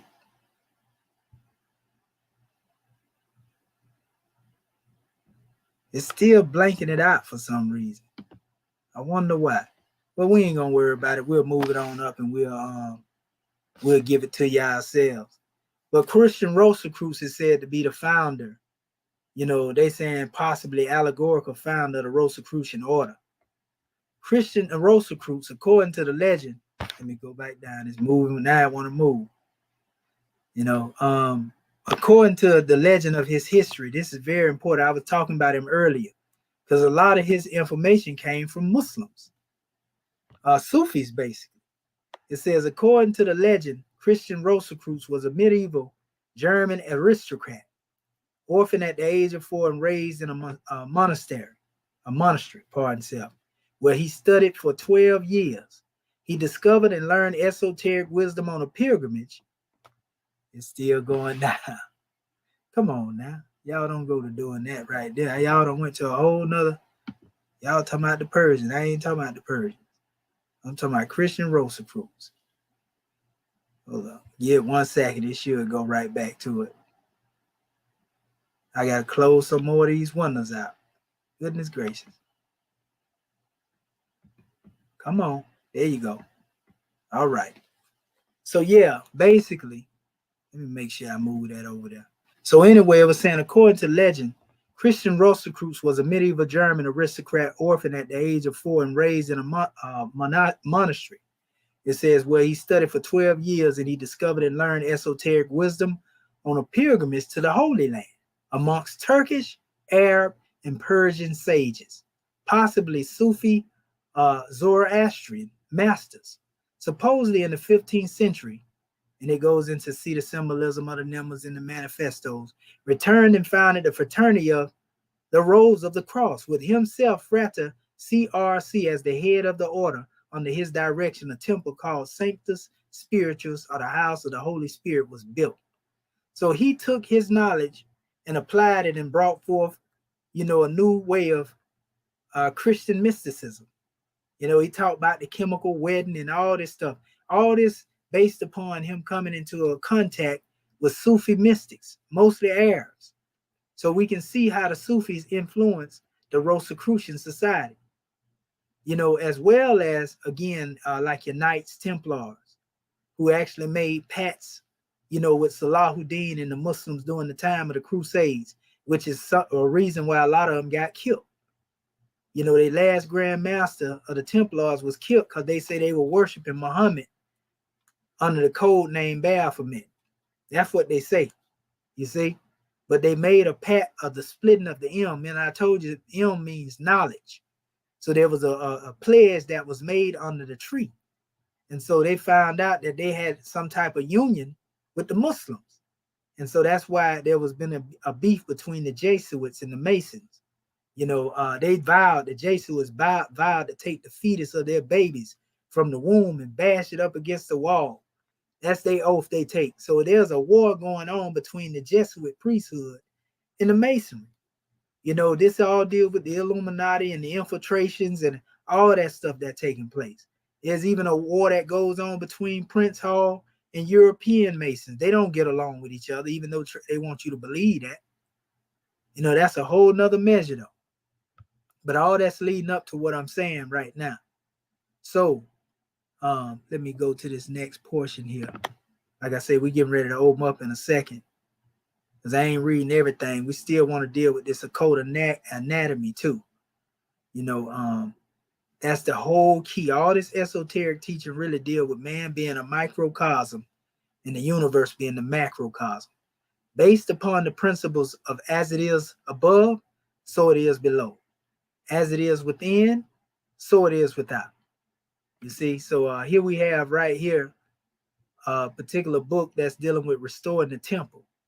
And this is dealing with, I think I talked to you before, brother, about the Kabbalah, and I was telling you about the different Kabbalahs, the ones that deal with masonry starting with the letter C. Then you have the one with the letter K and the one with the letter Q, and so forth and so on. But this is actually dealing with all the teachings that they learned, the esoteric teachings that were learned as a result of the Kabbalah with the C. And they said in the mid-19th century, the able Masonic historian Albert Mackey attempted to collect all the oral and written traditions of Freemasonry, which had accumulated over centuries. He concluded that many modern Christian degrees of Masonry draw their symbolism from ecclesiastical lore of the Papal Church. It says, but that craft, Masonry, more ancient and more universal, finds its symbolic teachings almost exclusively in Mosaic symbolism instituted in the wilderness. And they talk about Moses lifting up the serpent in the wilderness and all that there. That's actually the 25th degree in Masonry. It says, moreover, Masonry, it has derived its temple symbolism as it is its symbolic ideals from the Hebrew type, and thus makes the temple a symbol of the lodge. According to Masonic tradition, Masonry was first organized at Jerusalem by King Solomon and his master mason Hiram Abiff. All that is nothing more than lore, family. Hiram nor Solomon was a part of a Masonic order. This is all esoteric teaching that is taught to Masons to give them Masonic pride, and tell them that they are connected to the Bible. You see, and that's how they get most of their followers and their recruits, so to speak. You know what I mean? And so a lot of that is pointed out in there because they know Masons took part in translating, the English version of the book. You see, and so there are certain things that were hidden there with esoteric overtones, and you'll never know it if you didn't study it. It says Mackey attributed the Jewish element in Freemasonry to a period of excitement in favor in the rites of Judaism, which pervaded Byzantium. It says in Northern Europe in the earlier 14th century. However, more recent scholarship suggests the Jewish influence on medieval Masonic guilds. It says probably began much earlier, and that it was rooted in ancient enduring traditions of the Jewish mathematical architectural mysticism. Like other Middle Eastern cultures, the Jews had a long history of artisan guilds. It says of which the early fraternities of temple builders were the most prestigious. In biblical times, each fraternity had a chief over who was exalted over his brothers and who acted as a father of the craftsmen. Valley. The guilds of the temple builders were intimately connected with the priesthood, for the temples were designed as magical emblems of the cosmos, and thus the architects and master builders had to be deeply versed in the esoteric traditions of the priests, which were generally concealed from the populace at large. The first master mason mentioned in Jewish tradition was Bezalel. It said, whom God appointed to build the Mosaic tabernacle. God revealed to Moses on Mount Sinai the design and ornamentation and the ritual of the tabernacle. And significantly, God also revealed the divine architecture to Bezalel. So this is how they give credence to what it is they represent. You know, they take certain stories or whatever that they feel will be pertinent to showing teaching that has to do with building man as a temple. And then they say, well, this is the teaching of masonry that always exists there. You know, and they go to saying, well, they'll put certain things in the book that say, well, this person was a stonemason. And so when people go to reading this stuff, you know, they go to saying, oh, so masonry had been taught since biblical time. You know, but that wasn't the context that was being demonstrated in the ancient that they're pushing in the modern. They only use that to make the modern seem like it's more ancient or has more antiquity than it really has. You see? And all of these things are hidden and have an esoteric overtone, but it's based on Western esotericism and not the original context of esotericism that we were speaking of earlier. You know, so this book dealing with the restoring of the temple of the vision, go check that out too. It's a lot more in there. Like I say, I'm just going through this stuff because I want to open up the floor at this point. This is a very important book here. And in this particular book here, it's a new version, brother E. So they done took certain things out of here. They took a whole session out of here. And the session that I'm talking about is actually dealing with masonry and its symbols. So in other words, they seen this in this old book and they said, take it out of there. It is not in this particular version right here that I seen, but this is called Thinking in Destiny. Now this book here is the most, it got 1,000 pages in it. 1,080 pages. Can you show some of the symbolism for the people? Oh yeah. I'm gonna show a lot of it. I'm gonna show a lot of it in a second here. I just want to mention this actual book because I got the book in my hand here, and this book is older than this PDF, and I'm gonna show these symbols right after I read a small spot of here. Now they're dealing with occult anatomy of man right here, right? It says Masonry and its symbols. Section 1, the Brotherhood of Freemasons. Compass, the membership of age, temples, intelligence behind Masonry, purpose and plan, Masonry and religion, the essential temporal teachings and the fundamental principles of the 3 degrees, offshoots, great truths locked up in trivial forms, the secret language, passive and active thinking, lines on the breath form, discipline of desires, of the mental operations, ancient landmarks. Masons should see the importance of their order. And the people that's talking in here ain't even part of the Masonry. There are some people that are dealing with esoteric teaching, telling the Masons they don't really know the symbolism that they claim to be a part of. So these people that wrote the book on Thinking in Destiny, being a more of a, we can say probably the Theosophical Society of coming forth with that aspect, they go into breaking down their tools and what they mean esoterically, right? It says the Brotherhood of Freemasonry is the largest of the bodies in the world, which are the outposts to prepare possible candidates for inward life. They are men drawn from all ranks and races whose character and intelligence a master Mason has at one time vouched.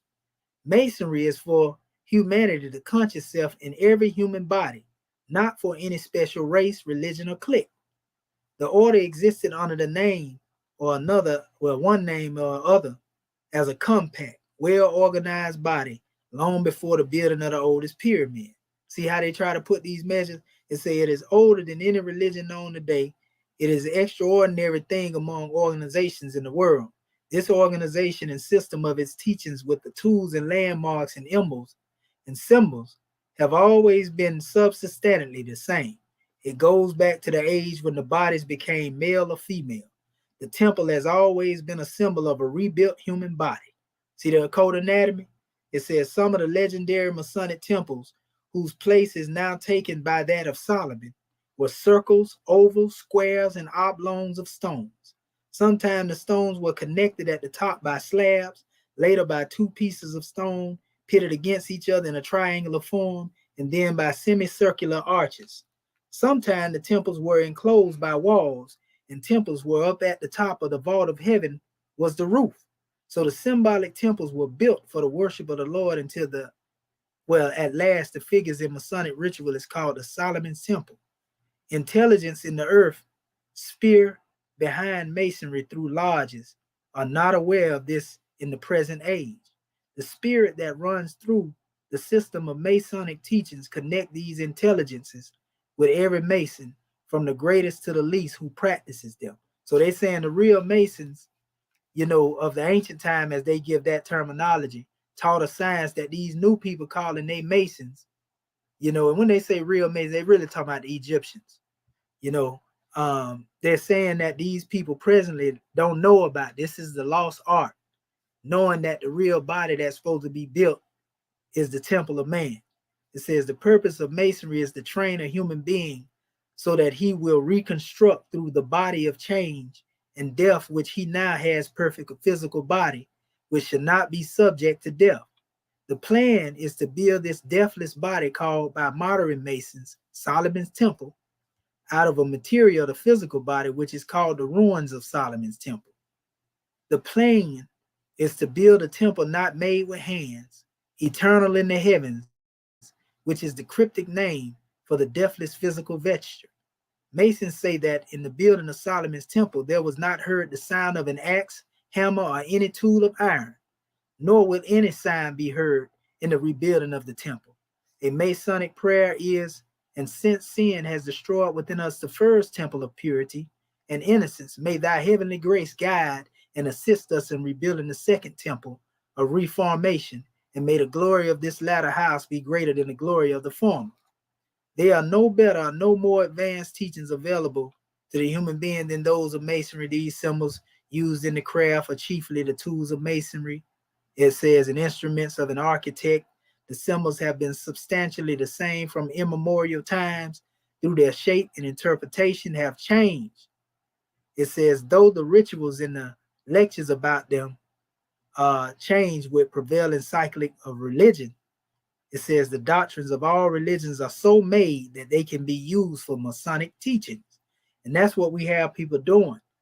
They get into these teachings of masonry and then they go to using them, and that's why you don't know what these dudes be half of the time. When you run into somebody like that, these people are demonstrating masonry because a mason is said to travel from house to house. So let me ask you, are you sharing what you're reading? Remember I said remember I said they took that out of this particular book right here, the one I got in front of you online. Yeah. This is in the original book. They don't even have this chapter. No, I was actually, was you just reading or was you sharing? Oh, yeah. On the screen because I'm seeing the one with the circle. Yeah, I'm reading it out of the book. Remember, I was telling you I'm reading it out of the book because this chapter, okay. It ain't. No, I was just making sure. I was just making sure it wasn't frozen because I heard you reading, but I ain't see it, so I was just making sure. Yeah. But like I said, this chapter is not in the PDF up there. I'm reading the same thing that's up there now, but it's this chapter they took out. That's why I'm showing you. Somebody told them to take this out of here. You feel me? That's what but if you hear it, it said in modern Western masonry, that is what Masons call. I heard everything you were saying. Right. And I was just making sure it wasn't like messing up. Yes, sir. I appreciate you, bro. So it says in modern Western masonry, that is what the Masons call ancient masonry. Masonry is given in forms of Hebrew religion with some additions for the New Testament. The teachings are not Hebrew. but Masonry uses parts of the Hebrew traditions to clothe and present its own teachings, because the Hebrew traditions are familiar and acceptable as parts of the Bible. The Masonic teachings might present the Egyptian or pre-Egyptian or Greek clothes if the people were familiar with them. So you see, no matter what doctrine it is, the way they structure it, they can bring their teaching forth Masonically through any doctrine. You see, and this is why they think they got so much knowledge here. And they think people don't know what's going on. They got the universal knowledge, let them tell it. It says the Hebrew traditions are colorful and impressive. Besides, the physical body in which the reconstruction has to go on is divided, the name Jehovah, Yahovah. Yet the rituals are sometimes easily shaped to exemplify Christianity by making Christ the supreme grand master and the grand architect of the universe can be interpreted as a Christian God. But Masonry is not Christian any more than it is Jewish. The temporary interpretation according to the age and religion are looked upon by the common run of Masons as absolute and as the truth. Often the symbology is obscured by adornments, addition, and changes and omissions. Sometimes whole orders are instituted in these ways and specialize a particular religious, warlike, social feature, and they disappear again while the symbols and the teachings of what they are part of remain. You know, so they go into all these principles and go to telling you what these things really represent. You know, it's a whole lot of it in here, you know, about the taking off the clothes, what it represents. You know, it talks about the preparation in the chamber and what they mean, you know, the ceremony. That's why they took this stuff out of here, though. I guarantee you that's why they took it out the present PDF, family. Because they like, you giving up too much. Somebody probably reported this book. But it even goes so far into saying this, for example, right? Yeah, I can believe it.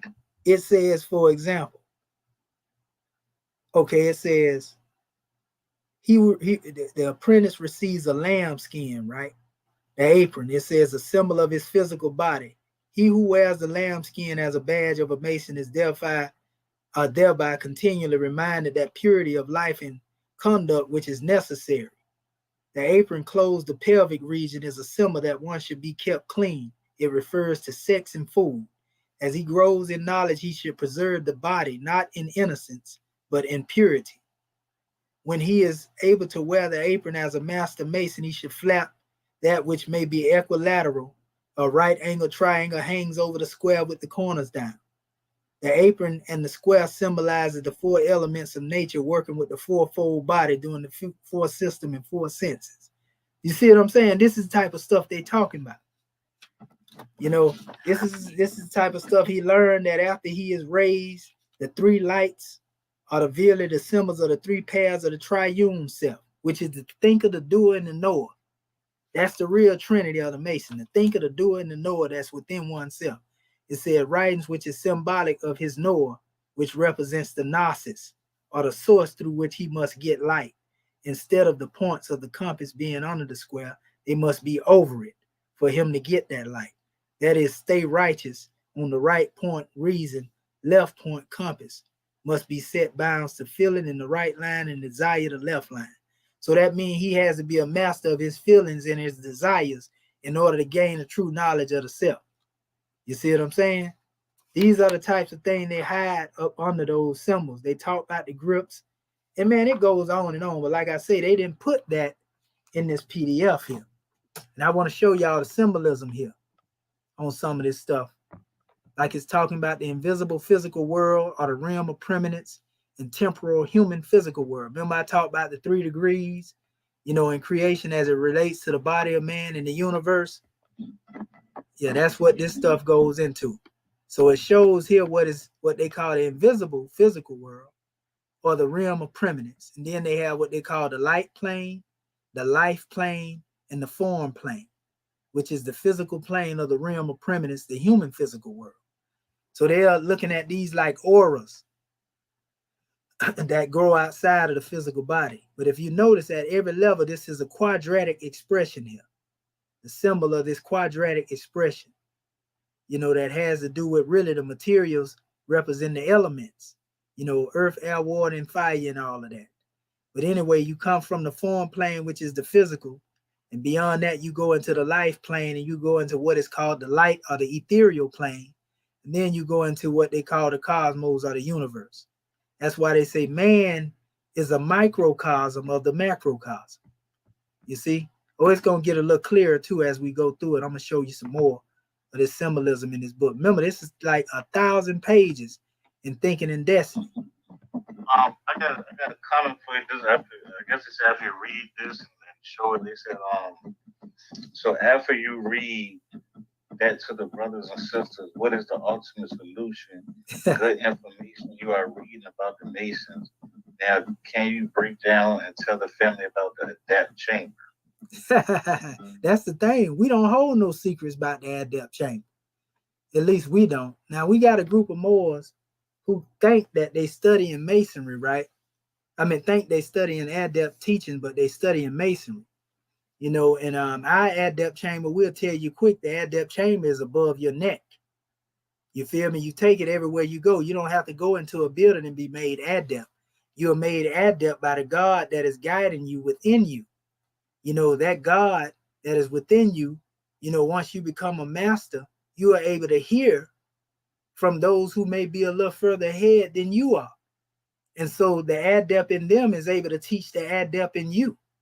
You see, that's how we deal with the ADEPT chamber, just giving it to you blood raw, no hocus pocus, or none of that. It's God speaking to man through man. You know, so we are the temple of man going everywhere. We don't have to be a temple that's stationary, that was built up by bricks and blocks. We are real temple, and adepts mean those who are skilled and proficient. You know, we have what we call a hierophant. A hierophant is a revealer of the light. You see, we reveal the truth, just like I'm doing now. This stuff I'm doing right now, Mason can't talk like this freely.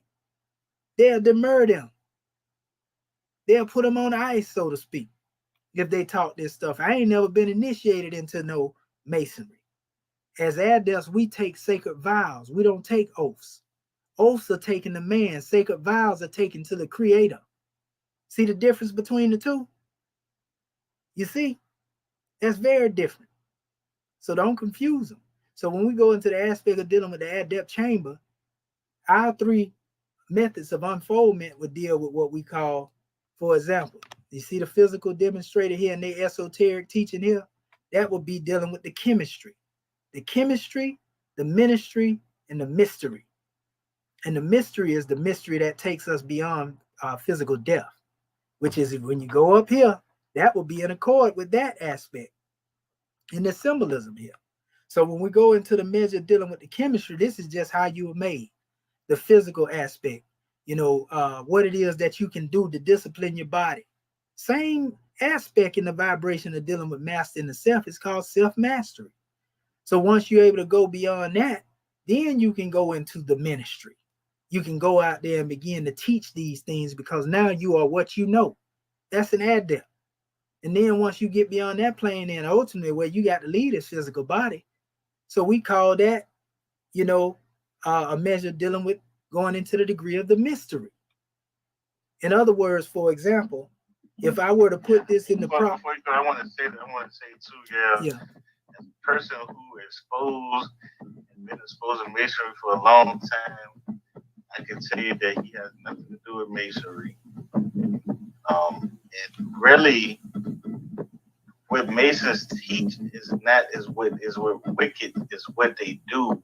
It is the agenda they have of infiltrating our groups and what they have done to our people and being put in their places, self-as leaders, knowing that they're deceiving the people. This is the problem we have with these people, not just their teachings. Facts. And the thing is, y'all should be happy I'm revealing this stuff to you.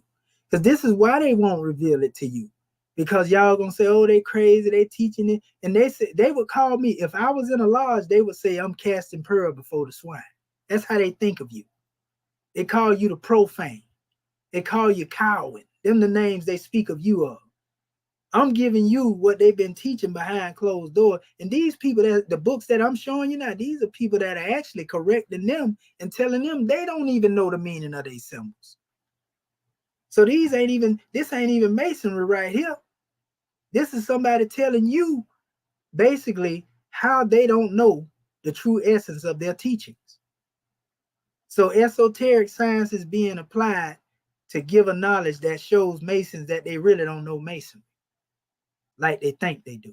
So like I said, being an adept in the same comparison of those degrees that I just mentioned, the chemistry, the ministry, and the mystery, you know, and this is where you go into the senior course. This is the 7th adept degree in our circle.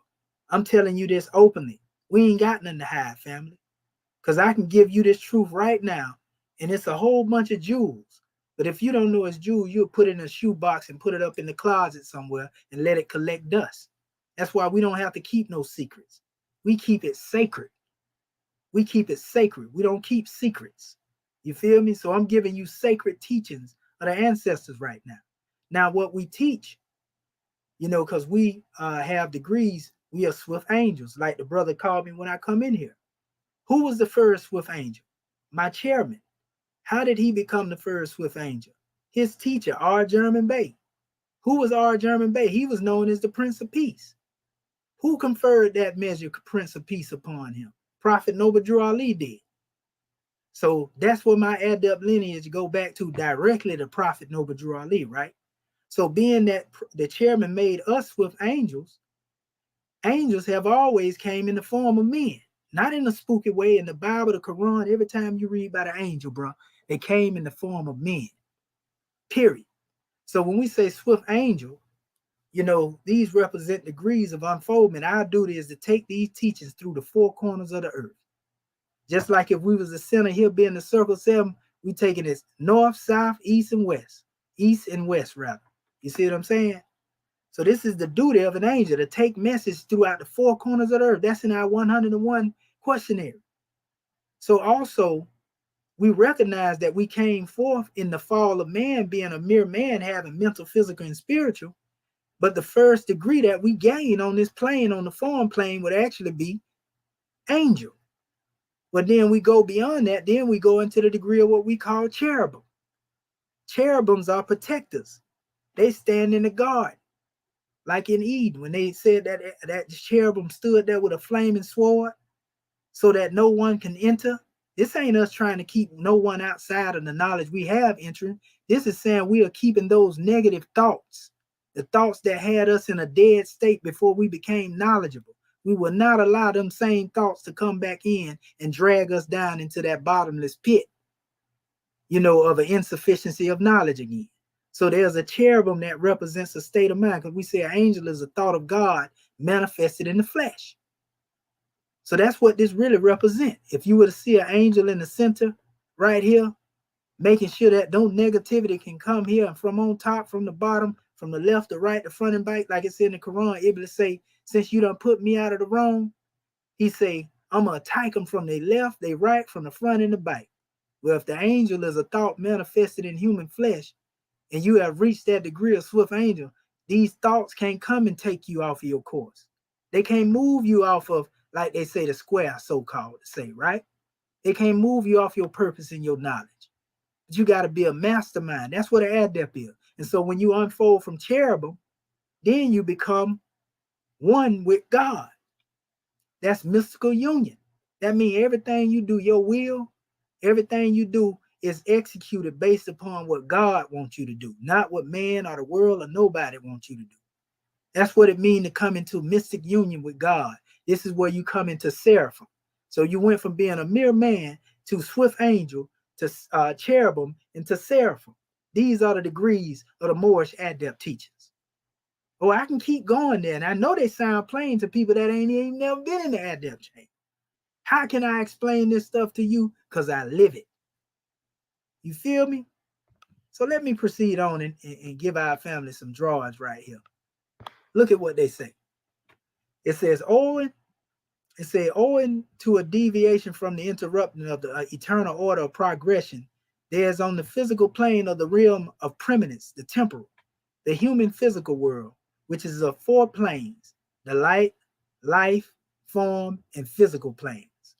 These 2 worlds differ in that the realm of preeminence is balanced units and is therefore not attuned to human senses, while the human physical world is of unbalanced units and it's a small part being visible. Right down here at the bottom is what they're showing you. You see that? And all that extends all the way up here.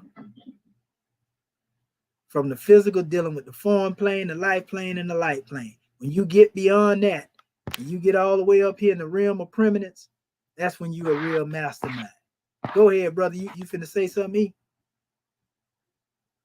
Oh no, I was just agreeing, but I think you got some. I think you got one more prayer. I don't know how to put the link up for him to come in if you want to talk, but he's saying you're making claims about Masons that are not true. I would like to chime in and respond. And he said, I'm a PhD Mason. That's not true.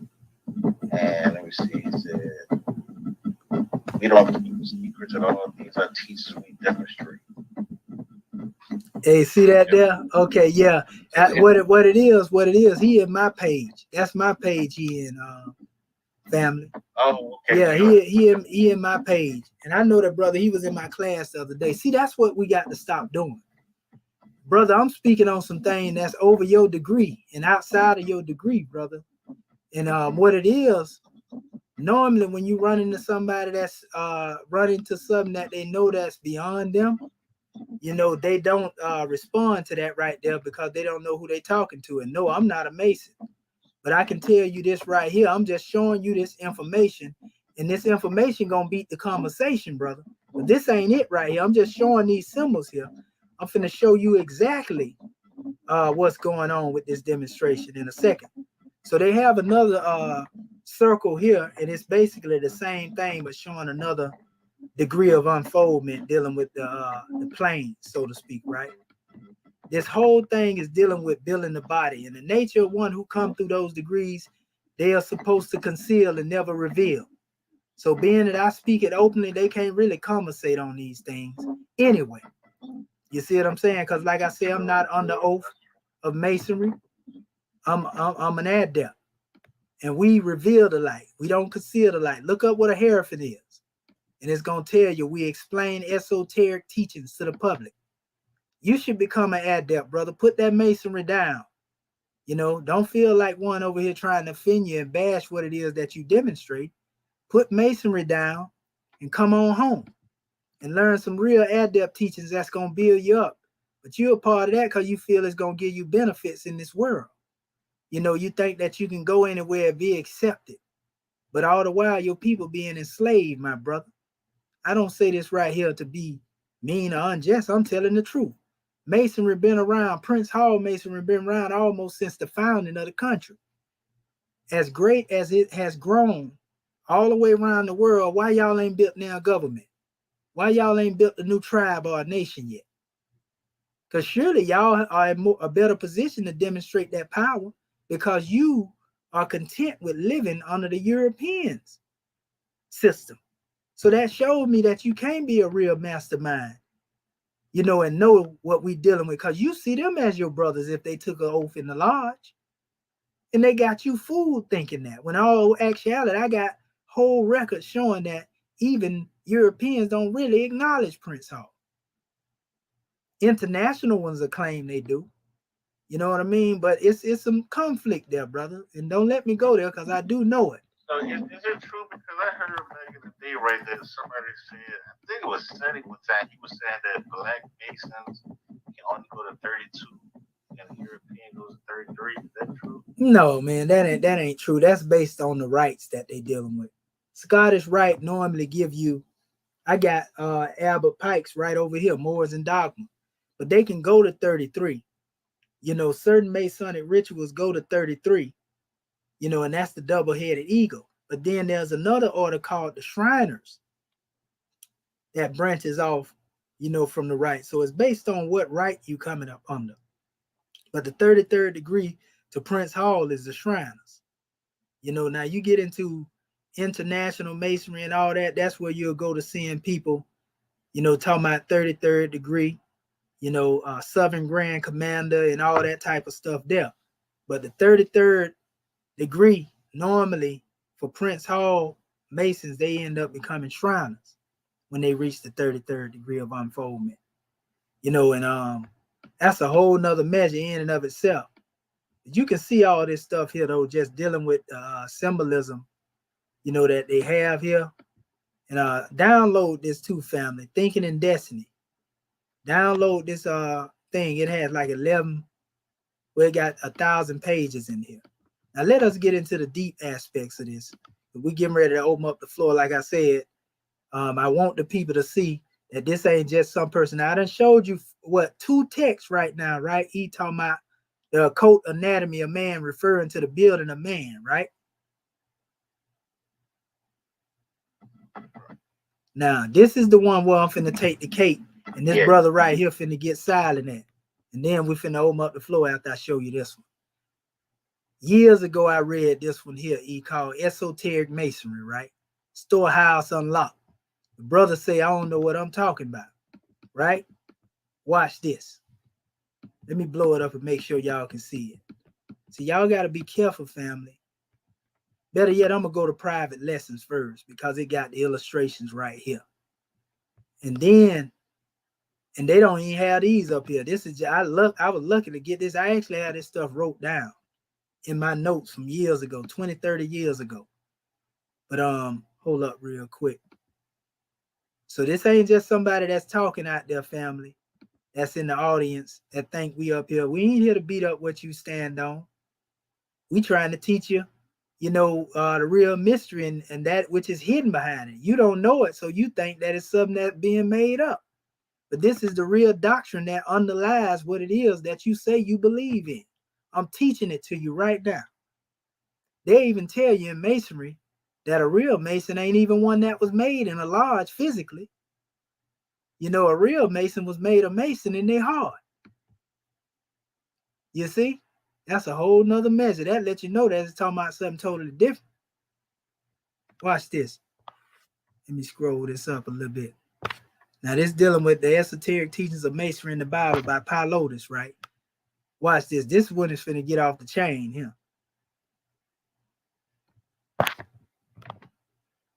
I ain't even opened my PDF up that I had put together yet. You know, this was just my warm-up right here. I be telling the people I got so many sources, family, that it be bogging my computer down. You know, everybody all right until commission go to speaking that truth. I'm unwavering with the truth, family.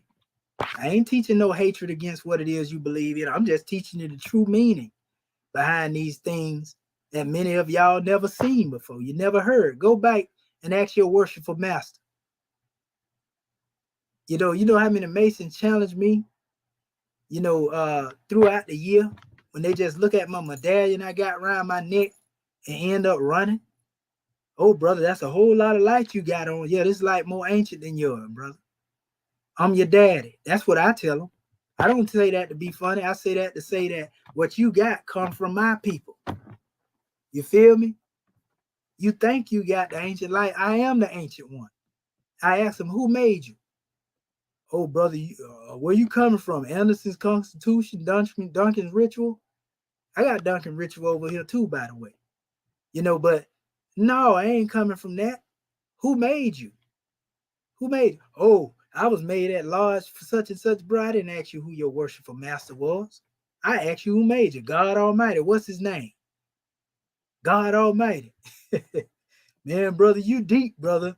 I can't go there, man. That's that Egyptian stuff you talking about. Show you right. That's how I do Masons when they run up on me, trying to challenge me, thinking they know something. You feel me? So here it is right here. Look. This is esoteric Masonry right here. See Ephesians? This is the church. Now notice the churches, the 7 churches of Asia, according to esoteric Masonry. Pergamos, this is a pituitary pineal gland. Philadelphia, which is the throat. Thyatira, this is the supreme test of the heart. That's why it represents the heart. And all these particular churches that's mentioned in the book of Revelation actually say something that refer to these actual parts in the body. Why does it correspond? Because they were Masonically translated. That's why. Ephesians, right here. Sardis. Go read about these churches and compare them to each level. See, y'all ain't heard this right here. That's why I be telling y'all think commission is just limited to being Moorish. I've been teaching this stuff 30 years ago, family. So it says here, right? It says, unto the angel of the church of Ephesus, write these things. Now watch what it say. When it scroll up, it'll scroll up in a second. Watch this, E. You gonna pick up on it as soon as I say it. Come on now. It's trying to shift on me. I'm trying to move it down a little bit. It says, unto the angel of the church of Ephesus write these things. Saith he that hold the 7 stars in his right hand, who walketh in the midst of the 7 golden candlesticks. Right? ETC. Chapter 2, Revelation. To him that overcometh will I give to eat of the tree of life, which is in the midst of the paradise of God. Bro, that's talking about what is within man. That's talking about the trees, the sephira, the 7 degrees dealing with the 7 chakras, which are known as 7 ganglionic centers in the body. See, now I'm getting into that esoteric teaching they be teaching. You feel me? Now I'm getting into it. This is what they be teaching behind closed doors, but a lot of y'all don't know this because y'all think masonry bent on flashing signs and, you know, throwing symbols up. And all this esoteric teaching right here is more ancient than what they call masonry. Watch this right here, E. Oh, we ain't playing with them, bro. Look what it say. Solar plexus, Ephesus, Bethlehem, the house of bread. That's talking about the stomach region. The bread or the birthplace of Jesus. My spirit would not always strive with man. It says there comes a time in the particular incarnation in which man is working a thing out when he comes to the place where the spirit comes no more. He goes to old, it says, or he lives in such a way that the spirit cannot come anymore. It says, gets too old, pardon self. It says, if you abuse the physical temple, it is an impossibility for the fish or Jesus to strive with you in that incarnation. And what they're talking about, Brother E, is the psychophysical germ in the body that forms as a result of this liquid that come down from the brain. They call it the claustrum. You know, they call it the heaved up place, so heaven is above your neck. That's why I told you the chamber is right here in the head. You feel me? See, when you get esoteric, you can see the connection between all the teachings now. You see what I'm saying? And so what happened is in this particular spot, this soft spot, they call it a soft spot when you're a baby. You know, there's a union between pituitary and pineal fluids. They call the pituitary Mary and the pineal, they call it Joseph. And it is said that they conceived the Christ through the liquid that comes down this special chute or the spinal column, my brother. They say when you save the seed or conserve the life force, you know, don't be living riotous, having sex with all these women, and you go into a state of what they like to call abstinence. This helps build the body up, and these seeds represent stones in the building of the temple of man. So this fluid that come down from the pineal and the pituitary gland, they call it milk and honey. So it comes down in the solar plexus region and it baptizes the child, which is known as Jesus, the seed. And this causes a resurrection within the body. You see, the crucifixion takes place in the back of the skull of your spine. At the base of your skull, it's called the place Golgotha. In the Bible, they call it Golgotha. They call it the place of the skull. This is where you have the medulla oblongata. You see what I'm saying? The crucifixion takes place when the seed goes all the way up, and then a resurrection takes place, and it revitalizes the brain. So now the brain function is more powerful than it would be, you know, if you was just out there, you know, having sex all over the place, being crazy. That's why monks and Buddhists become celibate, as they call it, so to speak. Abstinence is the key. Fasting from sex helps build the body, helps heal the body. See, this is the true esoteric science, family. You hear me over here, E? Yeah, because see, they call the spine in esoteric teaching, they call it the Jordan stream. You see? So it says right here, it says, take the story of the prodigal son.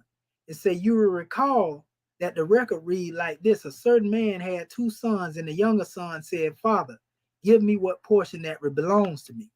And the father then divided all that he hath unto them, and not many days hence, the younger son took his journey in a far country, and wasted his substance in riotous living. That is that all. And it says, there was nothing left, and there arose a mighty famine in the land. How many of my father's servants have so much? I have given nothing. I have nothing, pardon self. It says his two sons are the personal man and the spiritual man. And the younger son is the physical man. The only reason we don't enjoy all that the spirit man has is because we have been contented with that the younger son had. He divides unto them all the living, hold up, let me move it up, that he had, right? Watch this. Scroll on up, baby. Oh yeah, this is powerful. This storehouse unlocked, which is called private lessons, though this thing here is something else. So it says all of the life in the universe is physical and spiritual life. Now then, to this younger son of physical man, he divided all the living that he had and turns over to the physical man, the keeping of the physical body. It is in a far country where he begins to waste his substance in riotous living, and he went on doing it until he had spent his all. In the midst of this famine passed into the soul of the kingdom, and here he paid his utmost farthing. To him who overcometh shall not be hurt of the second death. And this is saying, if you preserve your life force and not move in riotous living, then you should become more spiritual than physical. It says, an infant has no soul. It says it is just spirit and breath. It says, in the beginning, God created the heaven and the earth was without form and void, and darkness was upon the face of the deep. And the Spirit of God moved upon the face of the waters and breathed into his nostrils. Now see, this is the story of the birth of man. Noah means rest. Japheth, expanding, raven, desire, thought, for a body, it says, through which is to incarnate, so to speak. So when you get into this particular history and you go this deep with reading this science family, you don't look at them biblical scriptures the same, like the brother E say. You know, you look at it a whole nother way after you go to seeing this type of stuff. Ain't that right, E? Yeah, you're right, because when I started looking, when I read the Battle of the Jump, Adam and Eve, right, I noticed like when they were talking about that, like he was talking about spirit when they across the water, and I went to science, and I understood that water and the trees is what makes oxygen, and you know what I mean, spirit means breath. So I put it together to show that it was creating oxygen with the water and trees, and then the breath of life is the oxygen that means inhale the oxygen that he created. Facts. And so that's what they were saying. The physical body is the best. Well, it says the physical body is the Father's house. When the prodigal son comes back and is given his best robe, physical body, it says has shoes, right? Put on his feet, fish. It says a ring on his hand. You know, feet represent Pisces. You know, when you get into the esoterics, that's why I said that. A ring on his hand. It say this is the second death. The first death when the feet became black first, and the spirit moves upward and slowly upward until it passes out through the mouth. It say, and then floats in the ethers. And when it come back, it is just spirit and breath. It has no soul, because soul is the thought. He that overcometh then shall not be hurt of the second death. And it says, man does not know how rich he is with the physical body. Man would bankrupt heaven to get that body which you now possess. You know what I mean? When you master the body, when you heal this body, when you raise this body with holy breath, as we call it crossing the borderland at will. When man fully become holy breath, your countenance begins to be spiritual. Your spiritual you is able to be seen outside of you. It says man does not know how rich he is with the physical body. It says man would bankrupt heaven to get that body which you now possess. Yea, believe in God, believe also in me. This physical body, for no man cometh unto the Father except through this me. It said, who is the Father? The Holy Breath. It says, thou shalt have no other gods before me. With the same tenacity and faith that you believe in God, apply also this to me, and you will begin to understand that you are God manifested. See, this is what the teachings of esotericism teach. It says there are those that say that they are Jews and they are not. You know what I mean? Man, this thing is powerful, bro. Dealing with this measure here, private lesson. You got to check it out. I want to move to the other because this is my last one right here.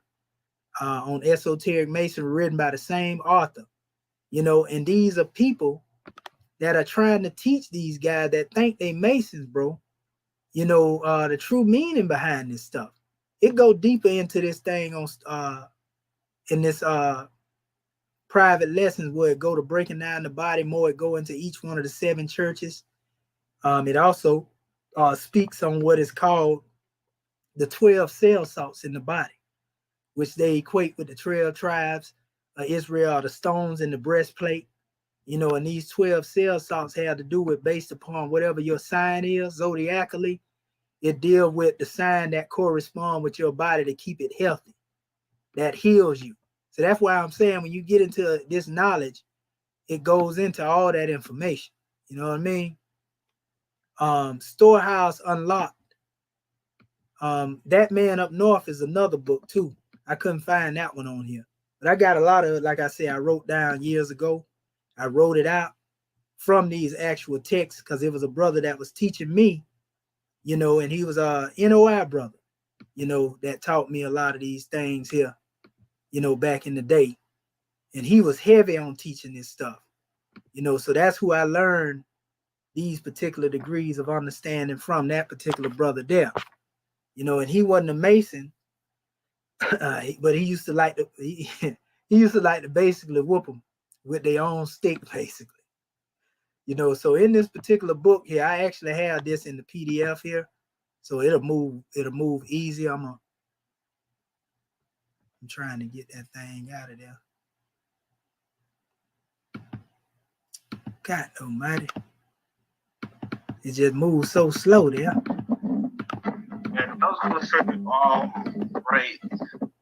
Even if certain people in the Nation of Islam is not Masons, right? Are they still teaching a certain type of Masonic teaching? Well, what it is, you know, Elijah renounced Masonry, you know, after he learned what he learned, because I got his book wrote on Masonry over here. You know, he got a book called Masonry, right?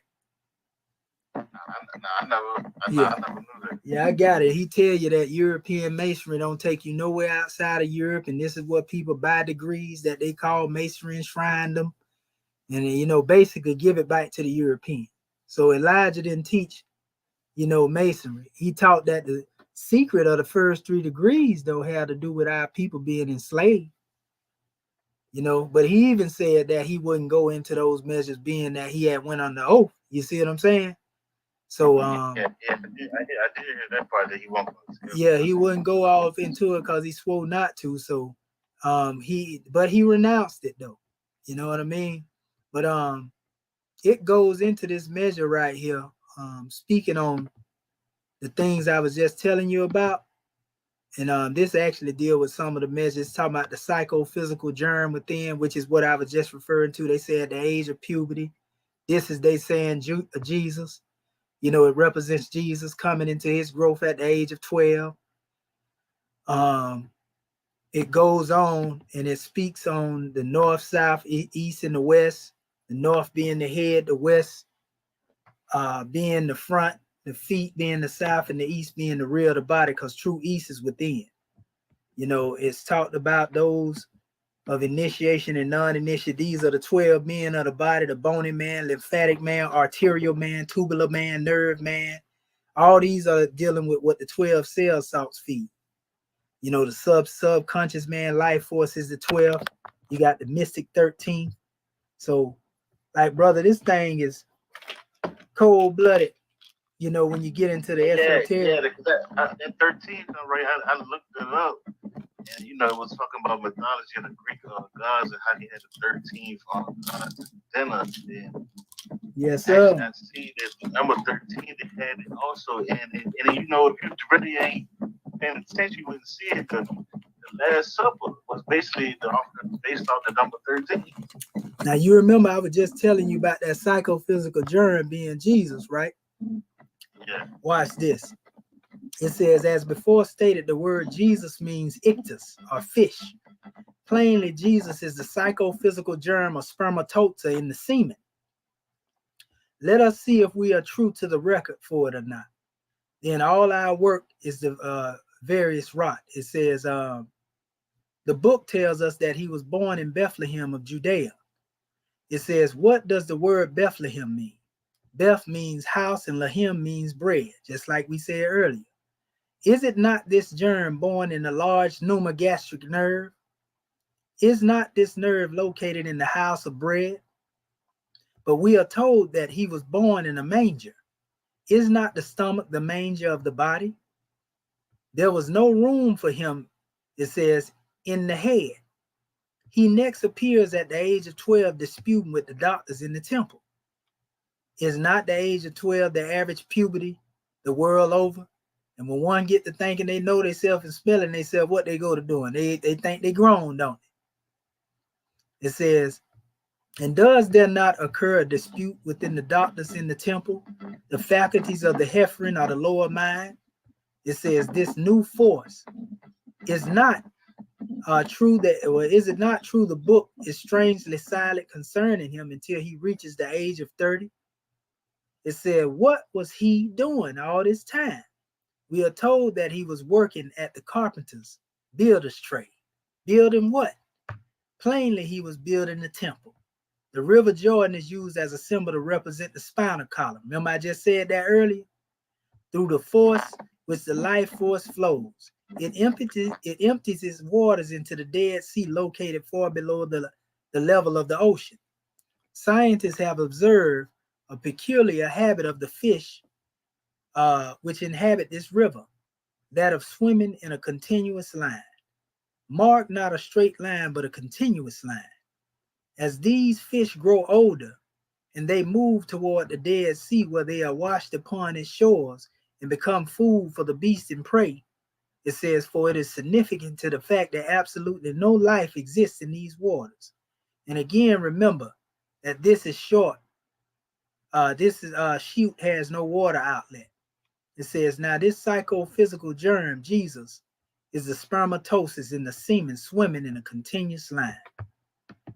It says, now learn this lesson of tremendous import, which Almighty God has tried to teach you even upon earth.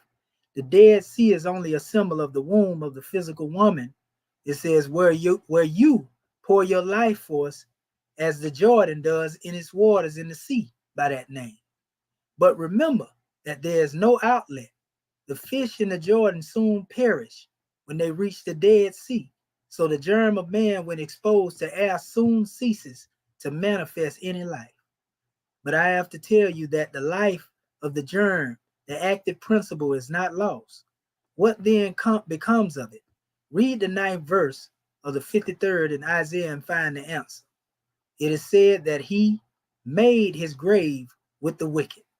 He was crucified between two thieves. You know, this is really talking about the two-ball cane degree, right? One crucified their life force by being promiscuous. Let's just make it plain for you, bro. Crucified between two thieves, which represents the two gonads. That's what it's talking about. It's saying when man lived his life, spreading his seed all over the place, basically he ended up destroying this temple. You see? It says, it further states that he was with the rich in his death. And we are told that Joseph of Arimathea came and begged his body and buried it. It says, in his own new tomb. And Tissus said that Joseph was a rich man. That means somebody that had not spilled their seed all over the place. That's how you become rich when it comes to the self, not physical wealth, but this body. People say, man, you look so youthful to be your age. You know, how you 43 and you look like, you know, all that type of stuff. You know what I mean? You're a rich man. You know, it says, what is the hidden meaning here? Plainly, this germ is crucified between two thieves. Is not the masculine and feminine usually present in sexual relation? Oh man. It said, is not between that he is crucified and crucified? It said, he not made his grave, has he not made his grave with the wicked? Your wickedness in this matter will appear anon. And the word Joseph means added to. It says, while the word arithmetia means place of the heights. Joseph is the force in the universe that takes the life of the slain germs and add it to the heights of the Father. But it is lost to the one guilty of its death upon the earth. We have noticed that this peculiar body of water is located below the level of the ocean. So the physical womb of woman is or should be below the level of your thoughts. You see that, how powerful that is? So in other words, if you're thinking with the little head, you end up destroying the big head. Yeah, deep right there. You know, that's how deep this demonstration goes. You know what I mean?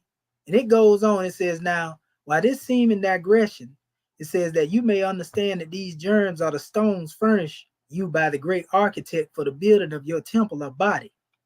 You would doubtless understand better now. It was that the temple went up without the sound of a hammer. But to continue our inquiry about Jesus, let us follow his history, keeping forever in mind the primary meaning of the word. We are told that he was conceived by the Holy Ghost. Literally, the word is holy pneuma, holy breath. The word Mary is an extract from the ancient Hebrew word mem, meaning water, meaning the meaning of the word Joseph has already been noted. This Jesus is born of virgin water, the spirit of feminine moving upon the face of the water, and the holy breath added to it. The latter is the masculine God of the Godhead. He breathed it into his nostrils, and we have now traced him up to the age of 30. What is first public what is his first public act? He comes to John for baptism. Who or what is John? When you were about 12 years of age, did you not feel particular pain seize you about the loins along the limbs? Well, this is John, or the watery substance in the body forcing its way through the avenues occupied by it when you reach the age of puberty, basically. The camel's hair, it says, is too significant for comment. It says, make his path straight is full of meaning. Now learn this astounding lesson. If the child upon reaching the age of puberty had only preserved all these life germs within himself, not suffering himself to be betrayed into any sexual excitement, right? Either by himself or the opposite sex until he reached the age of 30, these germs would have not been present in the water, and he would have been another Christ. He said, you naturally ask, what then would become of these germs? They would ascend the spinal column to their rightful home, the pineal gland, the heart of the brain, or the physicians say, the atrophic eye. It says that is the atrophic eye of the spiritual man would appear presently. And why this atrophic eye hardened condition? It says from lack of use. From this place comes Jesus at the age of 30 for baptism to keep the Passover. Notice this number 30. It is 3 times 10, the Trinity of man, physical, psychic, and spiritual. And the number 10 was used by the ancients to express spiritual perfection. After this, you have his 3 years of public ministry, pardon self. It says, and now, as you add these 3 years to the former 30 years, you have your 33rd degree of masonry, or the art of building. It is now pertinent that we thoroughly analyze the rite of the Passover. But you know, it goes on, family. This is esoteric masonry, private lessons.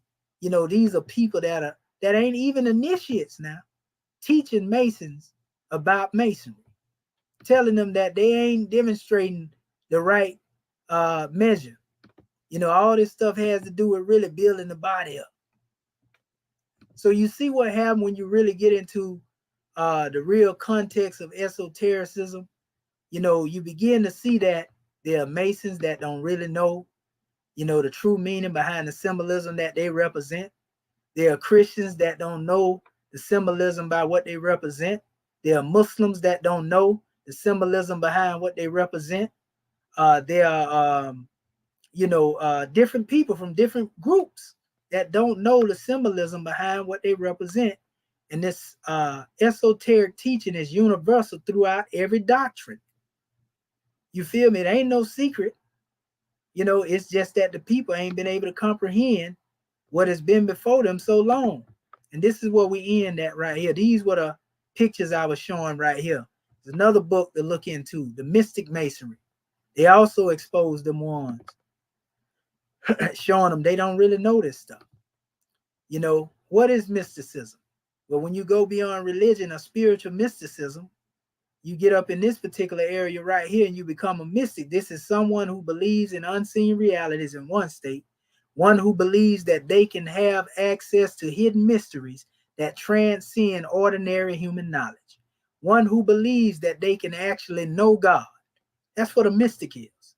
So mysticism is a science that's based on one that is rooted in knowing God. Yeah, that, when I read up on one of the mysticism, he was basically saying that Jesus was one. Yeah, most definitely. They'll say he was a mystic. Paul was one too. Yeah. Yeah, all prophets were really mystics, technically, because they knew God. You know, that's what most men trying to do. They're trying to get the experience. Now, check this out right here, right? This is some symbolism. This is coming out this book here, Mystic Masonry, right? Now, look at this here, right? I know Prophet Noble Drew Ali, when they asked what Islamism was, he said it's that old time religion, right? So when I couldn't help but see it's speaking up here, the old religion dealing with wisdom, right? But it says science, philosophy, and religion, right? And it says the logos of the adepts, right? You see that? Yeah. You know, and the logos represent the center. That's the 7. That's why we say Prophet Noble Drew Ali was the logo circle 7 of this era and time. So they speak on the Vedas here, right? Brahmanism, Buddhism, the mysteries on both sides, right? Then they have Chaldea, you know, Sumer and all that in Egypt right here, right? Then they have the secrets doctrine here, right? They have Zoroaster here, Lotse, Confucius teachings, Plato, right? All of them coming down. You have the Kabbalah here, right? Judaism, philosophy, the Essene teachings. The Kabbalah here, you have Kabbalah of the Sufis here. Remember I told you it's different ones. Then they have modern Freemasonry, Christianity of Christ, religion of Muhammad, Plato of the Essenes and Christianity. And notice Christianity is the last stage, bro. You know what I mean? But notice it's talking about the philosophy, church, militants. Huh? They're like the levels of the knowledge. Yep, that's the levels of the knowledge coming all the way down here, bro. Now, if you pay close attention to this here and really look closely at this symbol, it actually looks like a man that is laid down. Yeah, I was about to say that. I said it looked like a dude with a crown on his head almost. Well, yeah, he laid down here from the bottom. See the one laid here, and one is upright. One would represent the upright man, but the other is one laid down. Like all that knowledge. Yeah, right. That, yeah. You know, and so this is actually really symbolic to one that, you know, is in need of resurrection by the time all this knowledge and wisdom done come on to manifest. You know, one actually has lost their knowledge, their crown of knowledge, you know, by getting caught up in everything else that deal with the fall of man. But when one raised back up and they get pulled up out of that shallow grave of ignorance, then now they come into a clear conception of who they are, being one with God and so forth and so on. You feel me? So to answer the people question too that deal with the concept, because a lot of people talk about theosophy, you know, and these are the teachings of Blavatsky. They say there's no religion higher than truth. That's their little teaching. You know, this symbol here really come from Egypt right here. A lot of people don't know that. Even the 6-pointed star. You know, that's a whole nother, that really represents the higher self and the lower self. You know, the white triangle and the black triangle, Yeah, you know, the key of life. I heard from when I used to study mathematics stuff, basically pyramids are not, people think pyramids are made in a triangle, but it's actually made in a diamond shape. A diamond shape, that's right. It's as much as pyramid above. Yeah, as much as pyramid above the surface as it is beneath the surface. You know, and it says, what is theosophy? The word theosophy comes from Greek compound meaning God, wisdom, or wisdom of divine things. It was first used in the ancient times, notably in the 3rd century AD by the disciples of Amanus Saccas in connection with his eclectic theosophical school in Alexandria, Egypt. So we can say theosophy is a child of the Egyptian mystery system. First and foremost, let's make it plain. Everybody want to get some of Egypt. It says, there he attempted to show the common truth behind many other systems of the thought of his day and how to reach essential unity. Later, the word was used by medieval European alchemists, Kabbalists, notice they used that C, Rosicrucian Hermeticists, Freemasons, and by 18th century theosophers. Essentially, however, theosophy transcends these particular movements. It is the reality of the universe, things as they actually are, as far as human consciousness can encompass them. It says, in this broadest sense, theosophy has been expressed countless times throughout the ages by individuals in many religious, scientific, and philosophic systems of mankind. All of us must discover this aspect of theosophy ourselves in our life and thought. See, this is theosophy beyond what Blavatsky talked about. You feel me? They're telling you it exists long before her. You know, so when her little group, which is seen right here, you know, her and Annie Besant and Henry Steele Alcott, who actually came up with the Indologist movement, where they were getting teachings out of India and bringing them back and westernize them. By the time they come on the manifest, theosophy had already been in existence year before them. So here's another measure here. And actually, I want to go to this one first before I go here. So for those who look for the definition, and this is what we closing out right here, brother. We going through these little slides. They quick. We're going to close out on them. But it says esoteric versus esoteric. Exoteric intended for are likely to be understood by the general public, current or popular among the general public.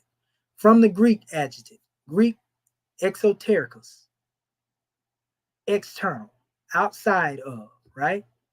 So you have an exoteric teaching in all of these different religious persuasion family. That's the literal teaching. That's like a simple know. That's right. What everybody know. That's right. You know what? And then most materialists, they cling to that. They don't want to hear nothing else.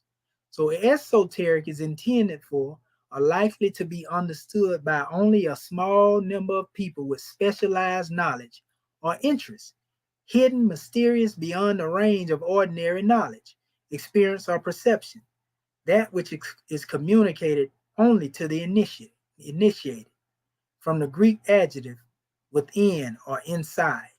So esoteric is the inner meaning, and exoteric is the outer meaning. And you can find exoteric and esoteric teachings in all of these doctrines that you see featured here. It's up to you to know where you at along the way. You know, and if you scoffing at what I'm saying right now, it's a possibility that you are a slave of exoteric philosophy. If you can understand what I'm saying and go beyond what you've been taught and what you believe and what you think was said and this and that, then you got an esoteric mind. It don't bother you at all. And so it shows in this particular circle, you know, dealing with man here, all these different religions, from China to Christianity, Islam, everything. And it got all these different breakdowns, family, that all these different systems produce. You know, in Christianity, nature, angels, demon, God, the Godhead. Islam, the Malkut, the dominion, the kingdom, and the angels. Domination, the Jabaruth, and the Hawiya Gatlib, you know, which is Isa and the sovereign power, Islam, right? You know, then they have Hinduism, the gross body, subtle body, causa body, Turiya, Atman, Hindu. You know, here you have in Buddhist, and I can't really see, that's the five senses, the gross mind, subtle mind, and nature. You know, then you have in the teachings of Chinese, Confucianism, Xin, Asen, Ling, and Xin. You see, body, soul, all these teachings now. Jew, you have the mind, the spirit, they call it Ruach, Nishamak, and Nefesh, actually. Body, psychic, soul, spirit, Christian. Jinn, Nafs, Ruh, called the heart, which is Muslim. They're going into the exoteric and the esoteric of all these teachings, though. You know, here's another chart showing the same thing. These are the names of each one of these religious systems. If you are part of one of these systems, each one of these systems going to the center has a particular esoteric doctrine. Christianity, outer mysteries, the Bible, literalism. Inner mystery, Gnosticism, and the Logos. You see, this is mostly called Christian monkism. Teachings like that, you know, the teachings of the Essenes and Nazarites. You know, when you get into that, that's when you talk about, you know, the esoteric teachings. In Islam, you have the Quran, Zahir, which means exterior teachings. 5 pillars, you know, the 5 pillars dealing with the 5 pillars of Islam, which every Muslim believes. Then you have the inner meaning. See, it says Sufi / Shiite. Remember, I was telling you how the Shiite teachings house the wisdom, which is called the Bati.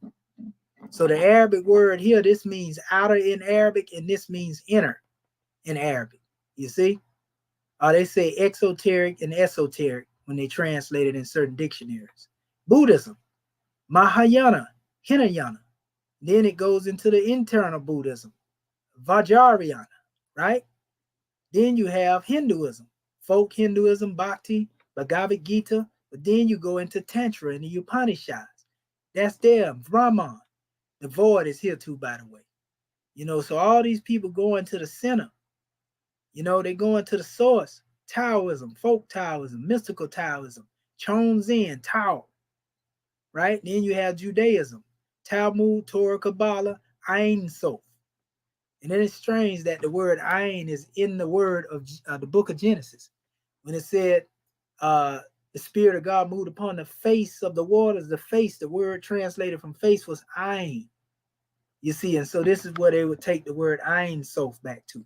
So all of these teachings, when you get into dealing with the esoteric aspect of them, by the time you get here, you don't see division in doctrines.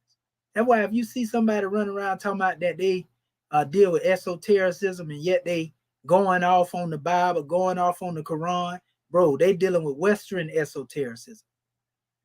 Because true esotericism make you be able to see all oneness and unity in the teachings. You feel me? And then right here, for example, they're showing you esoteric mysticism, yoga, Buddhism, traditional orthodox exoteric at the bottom. See what I'm saying? Traditional orthodox exoteric Christianity, esoteric mysticism, yoga. So throughout Hinduism, Islam, Judaism, I'm showing you that all of them have systems. So if you oppose this, this is why you see people that got killed and stoned. The people that were stoning people for teaching higher knowledge, they were exotericists. Exo, they was on the outer meaning. But those who understood the esoteric, they often become the victors, you know, and the victims. So for people that don't know, the Moors who adopted the doctrine that they adopted, they didn't adopt Arabized Islam. They have Sufi tarikats, meaning the Sufi orders. So most of Morocco and the Moors was basically dominated by Sufism. So our teaching comes straight out of Kemet. That's why we be telling you, no, the Moors is different from them pagan Arabs, or even the one claiming that they are exoteric with Al-Islam. You feel me? So Shariat is the basic aspect of the law. You hear all Muslims, that's the outside. Then you have Tariqat, which is the order itself. But Hakikat is when you reach the inner truth in Islam. You don't even need a book, because you can read the book of creation. You can recognize every man as your brother man, no matter what it is he believes and what he stand on. See, when you reach that state, and then this is what you become, Walia Esotericus, which is, well, pardon self, it's esoteric. Esoteric is the one I was talking about, which is a friend of Allah. And you go beyond Walia Esotericus, you know, being outside of the true meaning of what it is that you should be knowing, you see? And so this last few slides, this is just to show you some of the works of the exoteric symbol, which is the Zahir. And then you have the esoteric meaning, which is the Bati, external, internal. So exoteric fasting, you fasting from physical food, Zarhi Sawam, right? Now this esoteric fasting is Batini Sawam, which is you fasting now from other things like speaking, you know, sexual acts, you know, anything that's dealing with the manifest. You feel me? So this has physical body, exoteric, rational soul. You know what I mean? So what you do for the physical body, you do different for the soul and the spiritual body. You know, eating, you fast from what? Speaking. Over here, you fast from eating. Abstination, you fast from the physical sex. Over here, you too fast from silence. You fast from food. Okay, over here, you fast from human knowledge and receive divine knowledge. You see what I'm saying? Here, you fast from drink, and then you receive the quenching of your intellectual thirst with the knowledge that's interpreted through exegesis. You know, Tanzil Tawil, you know, then it goes in a day, night, exoteric realm, cycle of Shariat, Takikak, you know, all this stuff. You know what I mean? It's always been a part of the self, you know? And even on this chart here, they talk about the breakdown of the logos and the name Yod He Wave, Nirvana, which is symbolic to the 3 sevens, Arch Temple, which deal with the ego. You know, the Buddhic plane, Messiah, man, mental, atom, dust, soul, a causal body, dust, land, astral man, atom, emotional, desire. The lower you get into desires. When you get to the physical body here, notice they call it the black land, Kush, Egypt, wilderness, great battle of the spirit and matter. This is why we say man is truth and falsehood, strangely mixed when he get into the physical body. He has the ability to be the great God, one with the great God anyway, you know, and also has the ability to be a devil if he ain't careful. You feel me? All that's dealing with materialism. So yeah, I had read out of this stuff here, so I ain't got to read none of that because I actually came from them Texas earlier. This was just in the thing. So I stopped right there, brother. And you know, it's an honor to be on the show. And if you have any questions or you want to say something, I'm ready. Yeah, I just said, yeah, that was a great show. You know, I just I make this platform that I got just for teaching, people learning. So I appreciate everybody that came from this, that's going to listen, that wake up. He kind of choppy over there too, E. Like I hear like I don't know if it's wind or something. Can you hear me? It's coming in and out like a Okay, maybe go yeah, almost like you I wasn't hearing that before though. Like you was crystal clear early. How it is now. It's still doing the same thing. Yeah, I just wanted to say I appreciate the people that's listening, people that's going to listen, and it's about teaching. That's why I bring something like this on. You know, and we gonna have some more teachings because I like having them on. This is the second time I had them on so far. So all my stuff is every last night is true on Facebook, and it's gonna be on my pages like it's called Presentation Lectures. It's gonna be on my YouTube. Elevate your minds, elevate by each at the end of elevate minds. So if there's anything else you want to add to say before we leave, yeah, well, I'm looking at this brother, you know, E, and he on my page right here, and I'm looking at some of his comments, right, and I want to let you hear. You know, I'll scroll up and let you hear him. I want to give honors to the one that showed up too. All of my family that's been listening to me. This is the first time I ever live stream on somebody else's channel, family.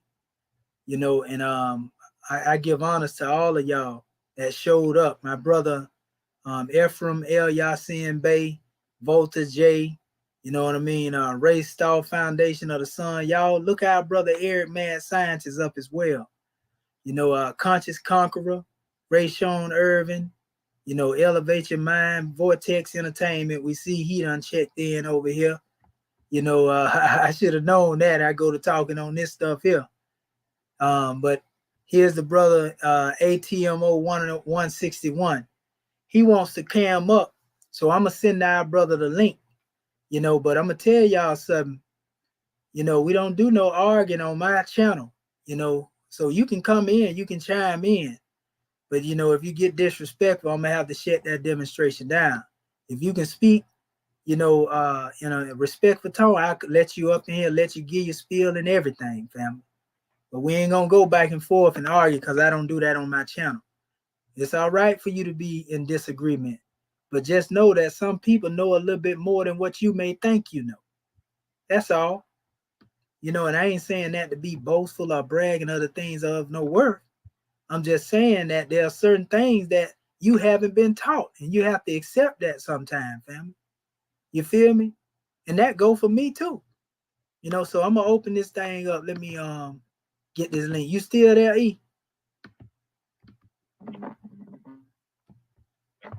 I'm right here. Okay, yeah, I'm gonna open this thing up and see. Drop this link in here so we can hear from our family. Because we always drop the link in here. And I didn't know that was coming from my side. So you could actually see my side in the comments that was coming up in there, huh? Well, I use a phone, so I went to your YouTube. Okay, it was on the YouTube. That elevated my mind. That's me. That's me. Oh. I went to your YouTube. Yeah, so I was watching the comments. So that's why I was reading from the comments. But I tried to send a link, but I guess, like you said, because this is coming from your joint. Right, right.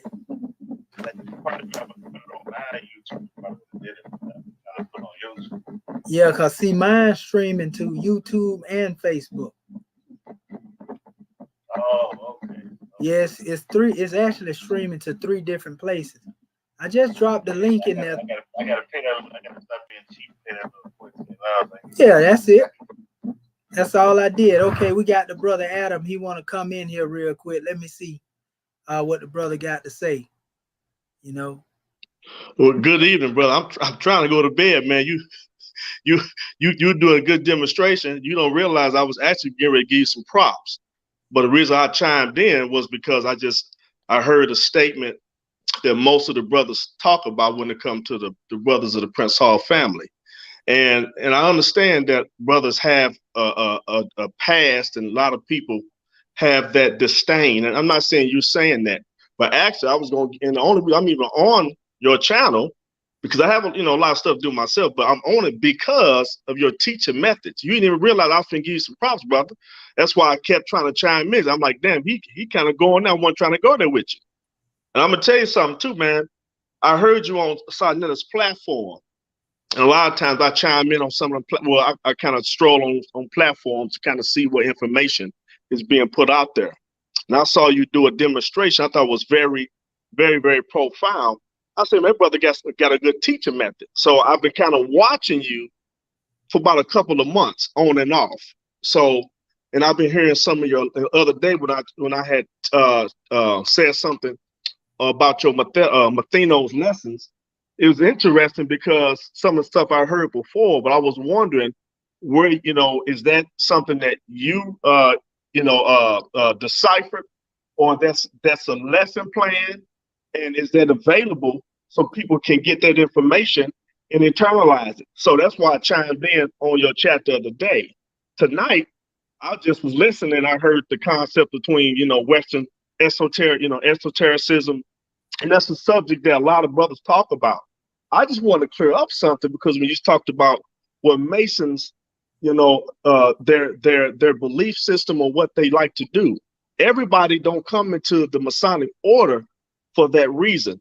Like from what you said, like the way that the God, and I say the God of your understanding, because we, whatever you call the God that you serve, push you toward being, the MST of A, or whatever the teachings that you know what I'm saying, love to, you know what I'm saying, dive into.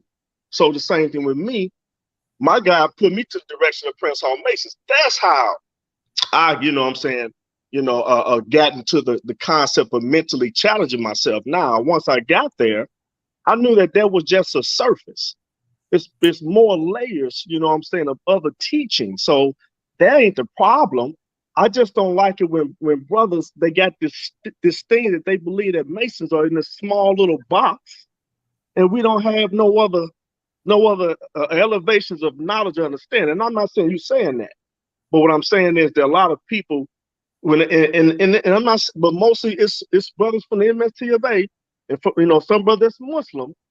They've been saying this stuff for years, and to be honest, it's quite disrespectful because that's not what a lot of us talk about. And what you were saying is something about when brothers in the lodge talk about this stuff. That's not true. I'm a very, you know, a person that's very involved in esotericism. I believe that I'm a mystic. I also believe that I'm a hierophant. And what I teach in my lodge, the stuff that you're teaching, I do all the time.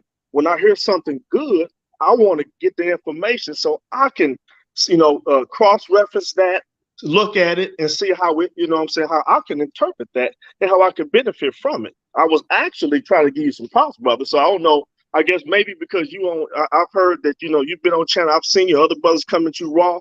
I ain't the type of brother, man. So I just didn't really want to say that. But you were saying some. I said, well, I'm just gonna wait till after you get done with your demonstration to chime in and say something about that. Unfortunately, man, we've been having those little personal beefs between, you know, brothers of MST of A, brothers of Nation of Islam, and Masons, and, you know, for years. But in reality, these are universal teachings. We all can learn from them. We can learn from each other, you know. So I just really, because where I'm at, in my city, the brothers that have the temples here, they don't do a whole lot. You know, and I don't talk about the brothers part of MST of A, but it's a lot of Moorish temples that don't do absolutely nothing for the community at all.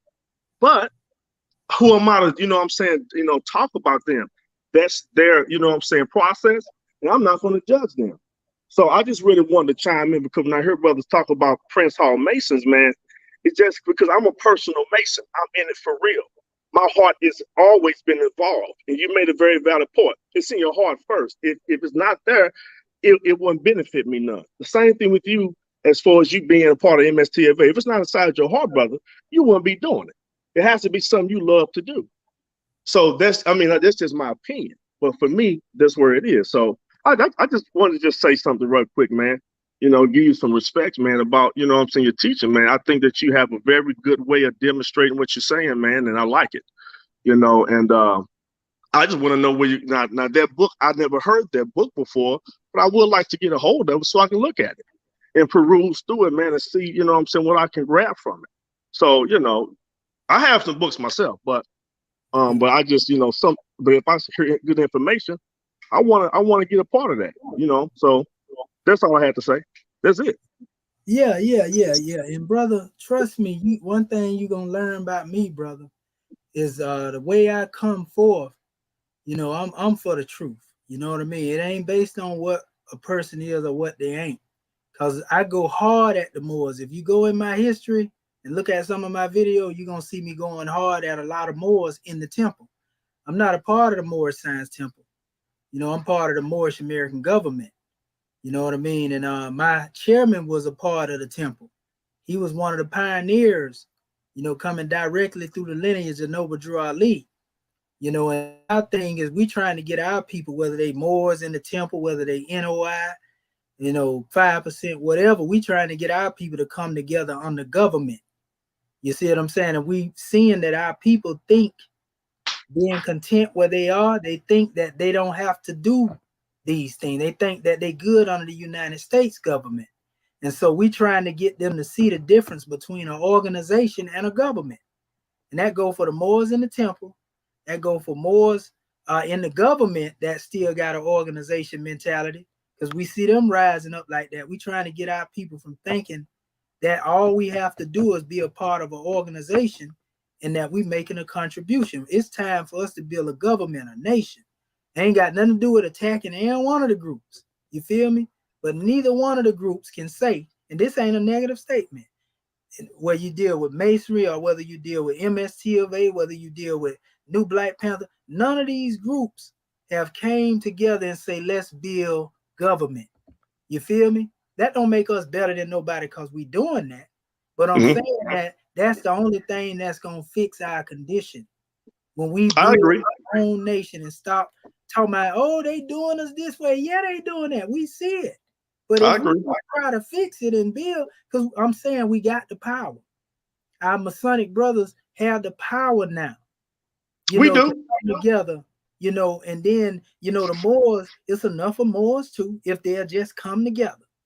The NOI, it's enough of them. If all of us would just come together, you see what I'm saying? And that's the only thing you hear me going at our family for, not about the teachings. Now, as far as dealing with the concept of what I was teaching tonight, I was trying to show the difference between esotericism, and exotericism. I was also showing our people the difference, and you know what I'm talking about, brother, because you got to also understand, I got a lot of family in the lodge. A lot of them, most of my cousin, my grandmama with Eastern Star, granddaddy, all that. I took the Moorish route. But what it is that we know that it's some uneasy relationship between them Europeans and Prince Hall Masonry. They ain't talking about it. They'll present themselves as brothers here when they in certain settings, but we know I ain't going into his, you know what I'm talking about. I know. Now you have those that call themselves international. Now they will recognize a Prince Hall brother if they're European. You know what I mean? As their brother. And maybe who knows, if they got some belief in them, maybe they'll act just like the others. But my thing is that what I'm getting at is that we are always being rejected as a cornerstone, bro, no matter what we do. Yes. You hear me? Whether you Mason, whether you Moorish, whether you Muslim, all of that. So my thing is what I do is to bring us together. Now it may sound harsh because I'm uncut and I know we got an hourglass. And I know you know the knowledge of the hourglass. We running out of time. The sand almost done been diminished. And so we ain't got time to be sitting up here waiting on who gonna be elected again and trying to we need to be trying to build government, bro. And it ain't hard. The only thing making it hard is that we refuse to come together as a council and sit down and do it. And you're absolutely correct. Yeah, because you know what the United Nations told us when we gave them our Declaration Proclamation of Status and Jurisdiction? They say we've been waiting on y'all for over 50 years. They say, now go get your men, women, and children and formulate a government. They recognize our flag. They recognize our seal. Problem is, our people think it's a joke. So we already accept it, but they asking us the question, what's wrong with your people? That's the only thing that's holding us back, because our people don't want to accept, coming up under their own government and doing their own work. I think what I see, some of our people actually, bro, so used to being content on somebody else to where they don't want to come off the titty. It's too much work, man. A lot of guys want to put their work in, man. Yeah, they don't want to do it. And so when we talk about building our nation and all this type of stuff here, they're like, man, I'm already good over here. They like, well, you ain't got this. You ain't got no welfare system. You ain't got no social security. Come on, bro. Do you think the founding father was thinking like that when they were talking about building government? No, and you know what else too to add to that, man? I tell a lot of brothers and sisters, man, we don't have to ask nobody to do shit. Just do it. There you go. Excuse my language. Yeah, we ain't got to do. We just do it. Get it done. Because of the mother culture, they don't ask us nothing. When they want to get something done, they do it, and they do it right in front of our very eyes. We'll ride past it every day, see it get built. We don't say nothing. We don't need to ask them to do nothing. We need to just do it. I agree with 100%. And everything we want in our community, man, can be done just like that. We don't got to ask no one permission to do a dang thing, man, at all. And I hope the family understand that. Hey, man, that's why I wanted to chime in, bro, because you're very methodical in your teaching methods, brother. I just wanted to give you some props. You didn't know that. It's love. It's love. I just wanted to let you know that, brother. Yeah, and it's love, bro. Don't. Yeah. I seen you in here the other day. So like I said, the way I'm coming from is like a general that has seen, the army coming, and it's like our people think it's a game. Like we got more time. So my method is that's how I'm able to tap into my people. I got to be raw. Hey, I'm gonna tell you something too, brother. And when I listened to, I said, man, you know, you have to be a person that's closed-minded, not to respect the information. You know, I don't never want to dumb myself down. And every time some information is being brought out, man, I don't give a care who it's from. I'm open to it because it's about uplifting. You know, and if I can be uplifted from a brother that's teaching, I'm open for it. So I had no problem, you know, chiming in. I'm like, well, I'll just wait till he get through with demonstration. I'll call him. Try to get in. Welcome anytime you want to come in and chime in. You my brother, you feel me? You know, ain't no clothes that you put on that I'm gonna look at and say, brother, hey, bro, I don't like that. Ain't how I move. You feel me? Like I say, a lot of Moors, and I had a lot of Moors in the temple that was because they was thinking like, oh man, he attacking, but they see what the mission is, and a lot of them same Moors done come on around now. They still in the temple, but I'm saying they come around like I see what a brother at. They know I got a diligent process of love for the people. You know what I mean? They know I ain't out here to try to cause conflict. I'm here cleaning up what Moore should have been doing before I came here. I agree. I'll give you my email address if you want to. I'll give you my email. I won't try to cut y'all, brother. I'll give you my email address. If you know, we can chop it up or something, just, you know, share information. Yeah, I would love to do that. So that's all I want to do, man. And I hope that no one in your chat room took you disrespectful. I was totally just trying to you know, talk, you know, try to give some, you know, insight a little bit, you know. So I apologize if anybody took it offensive because I really wasn't trying to be that way. So. Yes, sir. Yes, sir. Yeah, it wasn't taken like that, you know. And like I said, it's peaceful here. We ain't gonna get like you see how it be all over other places. Go crazy, go each other. You know what I mean? And I've seen you on the fire several times, man. And you govern yourself accordingly. I say, man, I like that. You know. People cuss me out, call me all types of things, child of God. But you know that's why we got to use them tools. Because in the Moorish paradigm, we say we draw a circle around our passions and desires with that compass. You feel me? And we utilize the square to keep our conduct square. So I gotta use my tools. I gotta use my carpenter tools. You feel me? If I ain't doing that, then I ain't doing what I'm supposed to be doing, brother. So I look forward to hearing from you, brother. I can tell you very knowledgeable, and you welcome, brother. Anytime you want to come, and you see me on here, you come on here, brother. It's all love. Thank you. Yes, sir. You, yes, sir. Peace and love, my brother. Peace and love, my brother. I'll see you in my email. Yes, sir. Do that. Okay. Have a good one, man. Good night. All right. Good night, brother. Peace and love. All right. Peace. All right.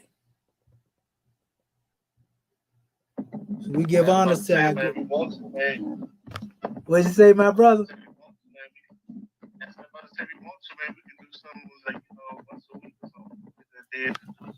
Yeah, we definitely can get on here again and rock it out, man. I think that was a fruitful build. You see how me and that brother got together? You know what I mean? It wasn't no conflict. That's how we rock out. And I know it's the same way on your show as well. And that's what the people need, man. They need to see more of that. See? As the energy we give out, you know what I'm saying? People can hear us and see that we think, okay, calm, talk to them, all right, man. So it's like that's my whole purpose is to get everybody talking. It's start getting this shit together, man. Like, who cares who's smarter, who cares who know more? Yeah, what we gonna do now? That's right. Deal with each other and straight and then let's get together. Like I said, let's hit the streets. Next thing to do after we get together is work. That's right. Take some time, but,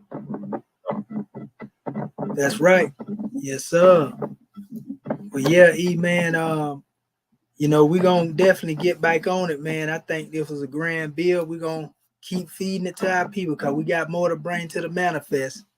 You know, so anytime you need me, bro, hit me up, and vice versa, you know. Okay. They contact me, man. Yes, sir. Yeah, I'm gonna shoot you my number in the inbox. Okay. I'll get mine. Just give my outro for it. But you ain't got no song to do it because I can't play it on that. Oh, you talking about one of my tracks? Yeah. Yeah, I can rock one out over here. Let me pull one up real quick.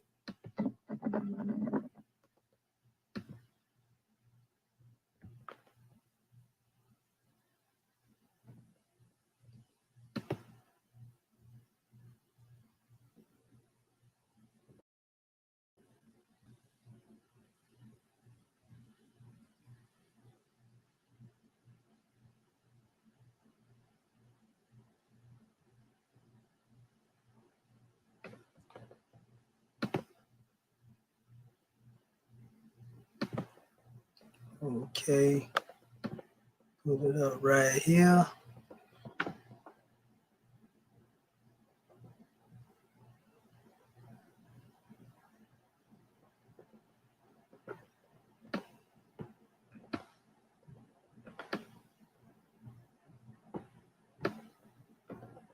All right. One more. Give me 1 second. I got us right here. I'm gonna pull this one up right here. Okay, let me share my audio. Make sure this demonstration muted out. Okay.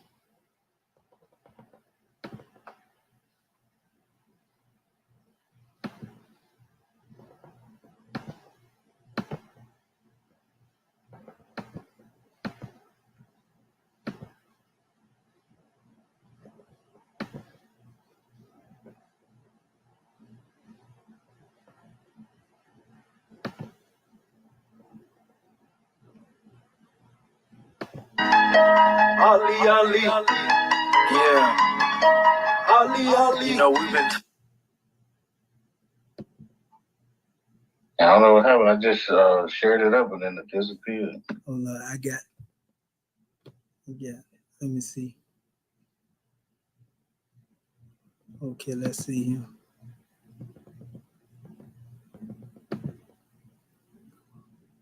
Come on, man. Okay, here we go. Let's see here. One more time.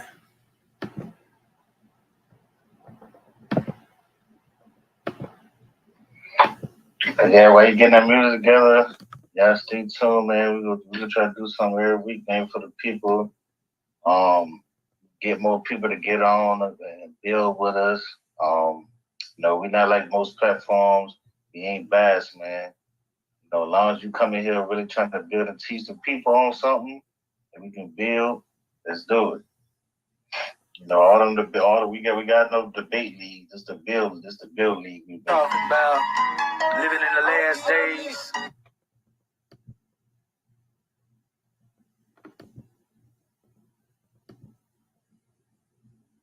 Come on, man. Okay, share. 1 second.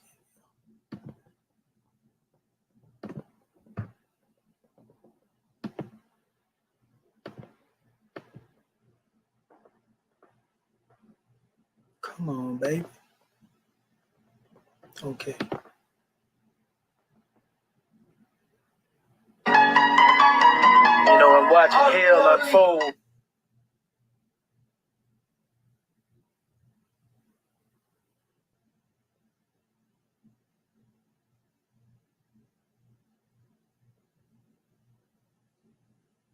Yeah, it ain't letting it. Ali. Yeah. Ali. We've been. It ain't letting it play. Yeah, it ain't.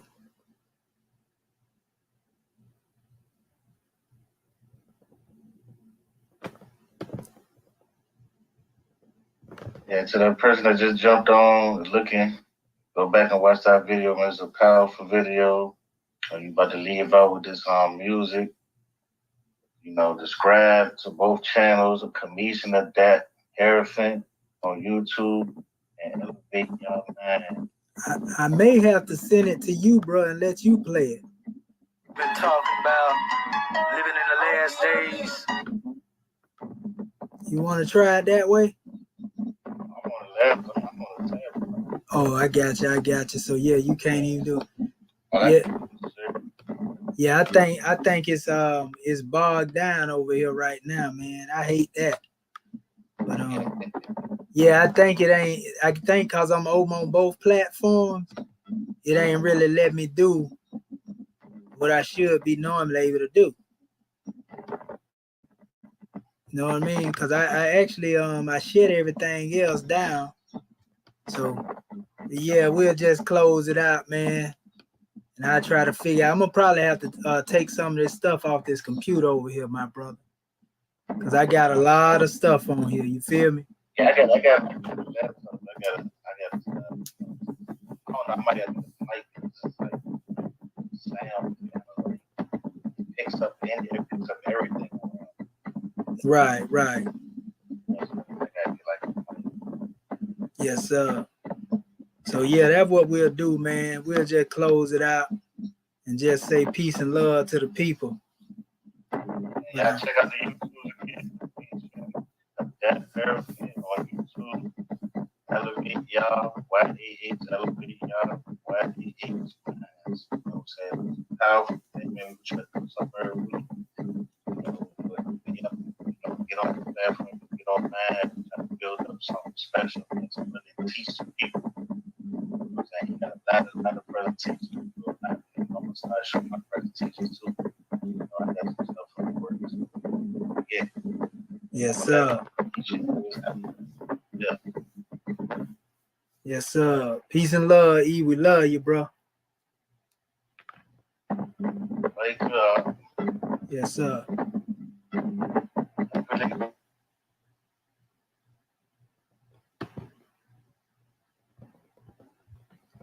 Yeah, family, want to give honors to all my audience that was out there, sitting out there, listening. This is the first time I ever streamed across another channel, you know, and I think that bogs the computer down a little bit.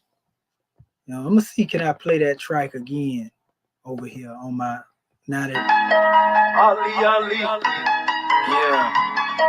Ali, you know, we've been talking about living in the last days, you know, and watching hell unfold right here in front of us. You know, but when the truth is on the manifest, falsehood must flee, you feel me? Brothers, we living in hell, can you tell? Just take a look around. Trumpets blown, but then we hear the sound. I guess we still wait. It's hell to visit and witness my word. Let's free our souls from this penalty. Brothers, we living in hell, can you tell? Just take a look around. Trumpets blown, but then we hear the sound. I guess we still wait. It's hell to visit and witness my word. Let's free our souls from this penalty. I see no future as an adolescent. My head was solid and still, so my mother was stressing. Cursed with this blessing on September the 27th. I was convicted from the boom as a young felon. Daily rebelling, see my only father was my crew. A group of thoroughbreds, a few dead, but they was true. And I think Allah for pulling me through.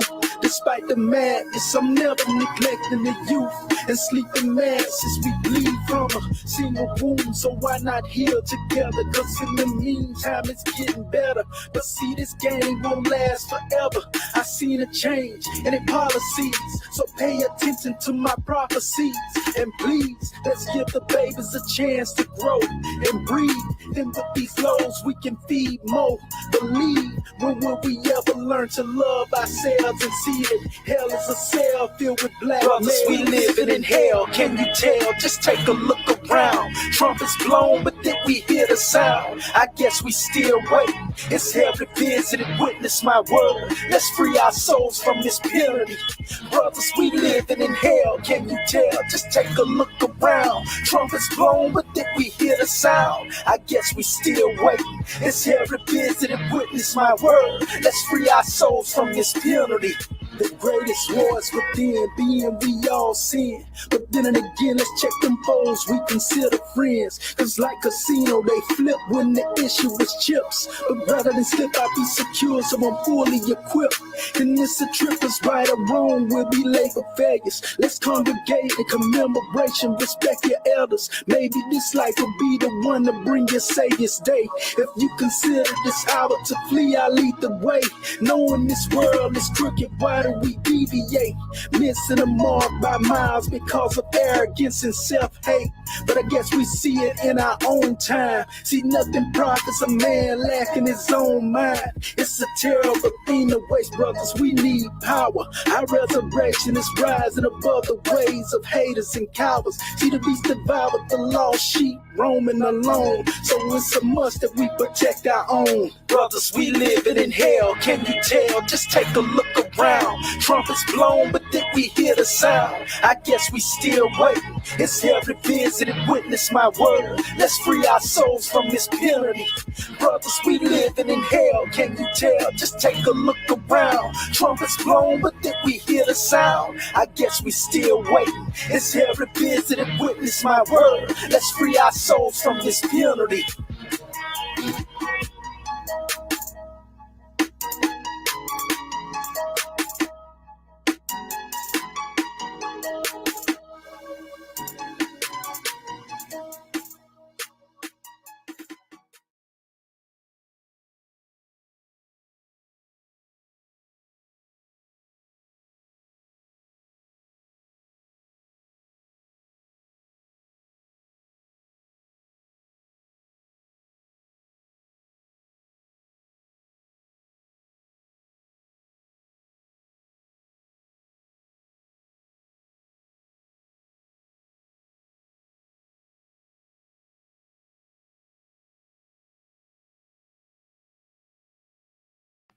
Yeah, peace and love, family. I want to give honors to our family and just say, that it's an honor to have y'all here, and getting y'all views and observation. Anytime you want to come here, you're welcome to come here.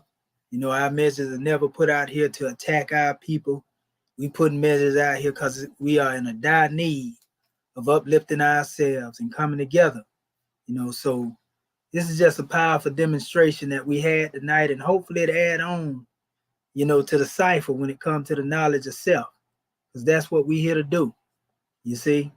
And regardless of how we may go back and forth every now and then here, being brothers, we still part of a same and special mansion, because in the Father's house, there are many mansions, you see, and that's a universal statement for all of those who love unity. So peace and love, family. We love you, and we out of here. Gratitude.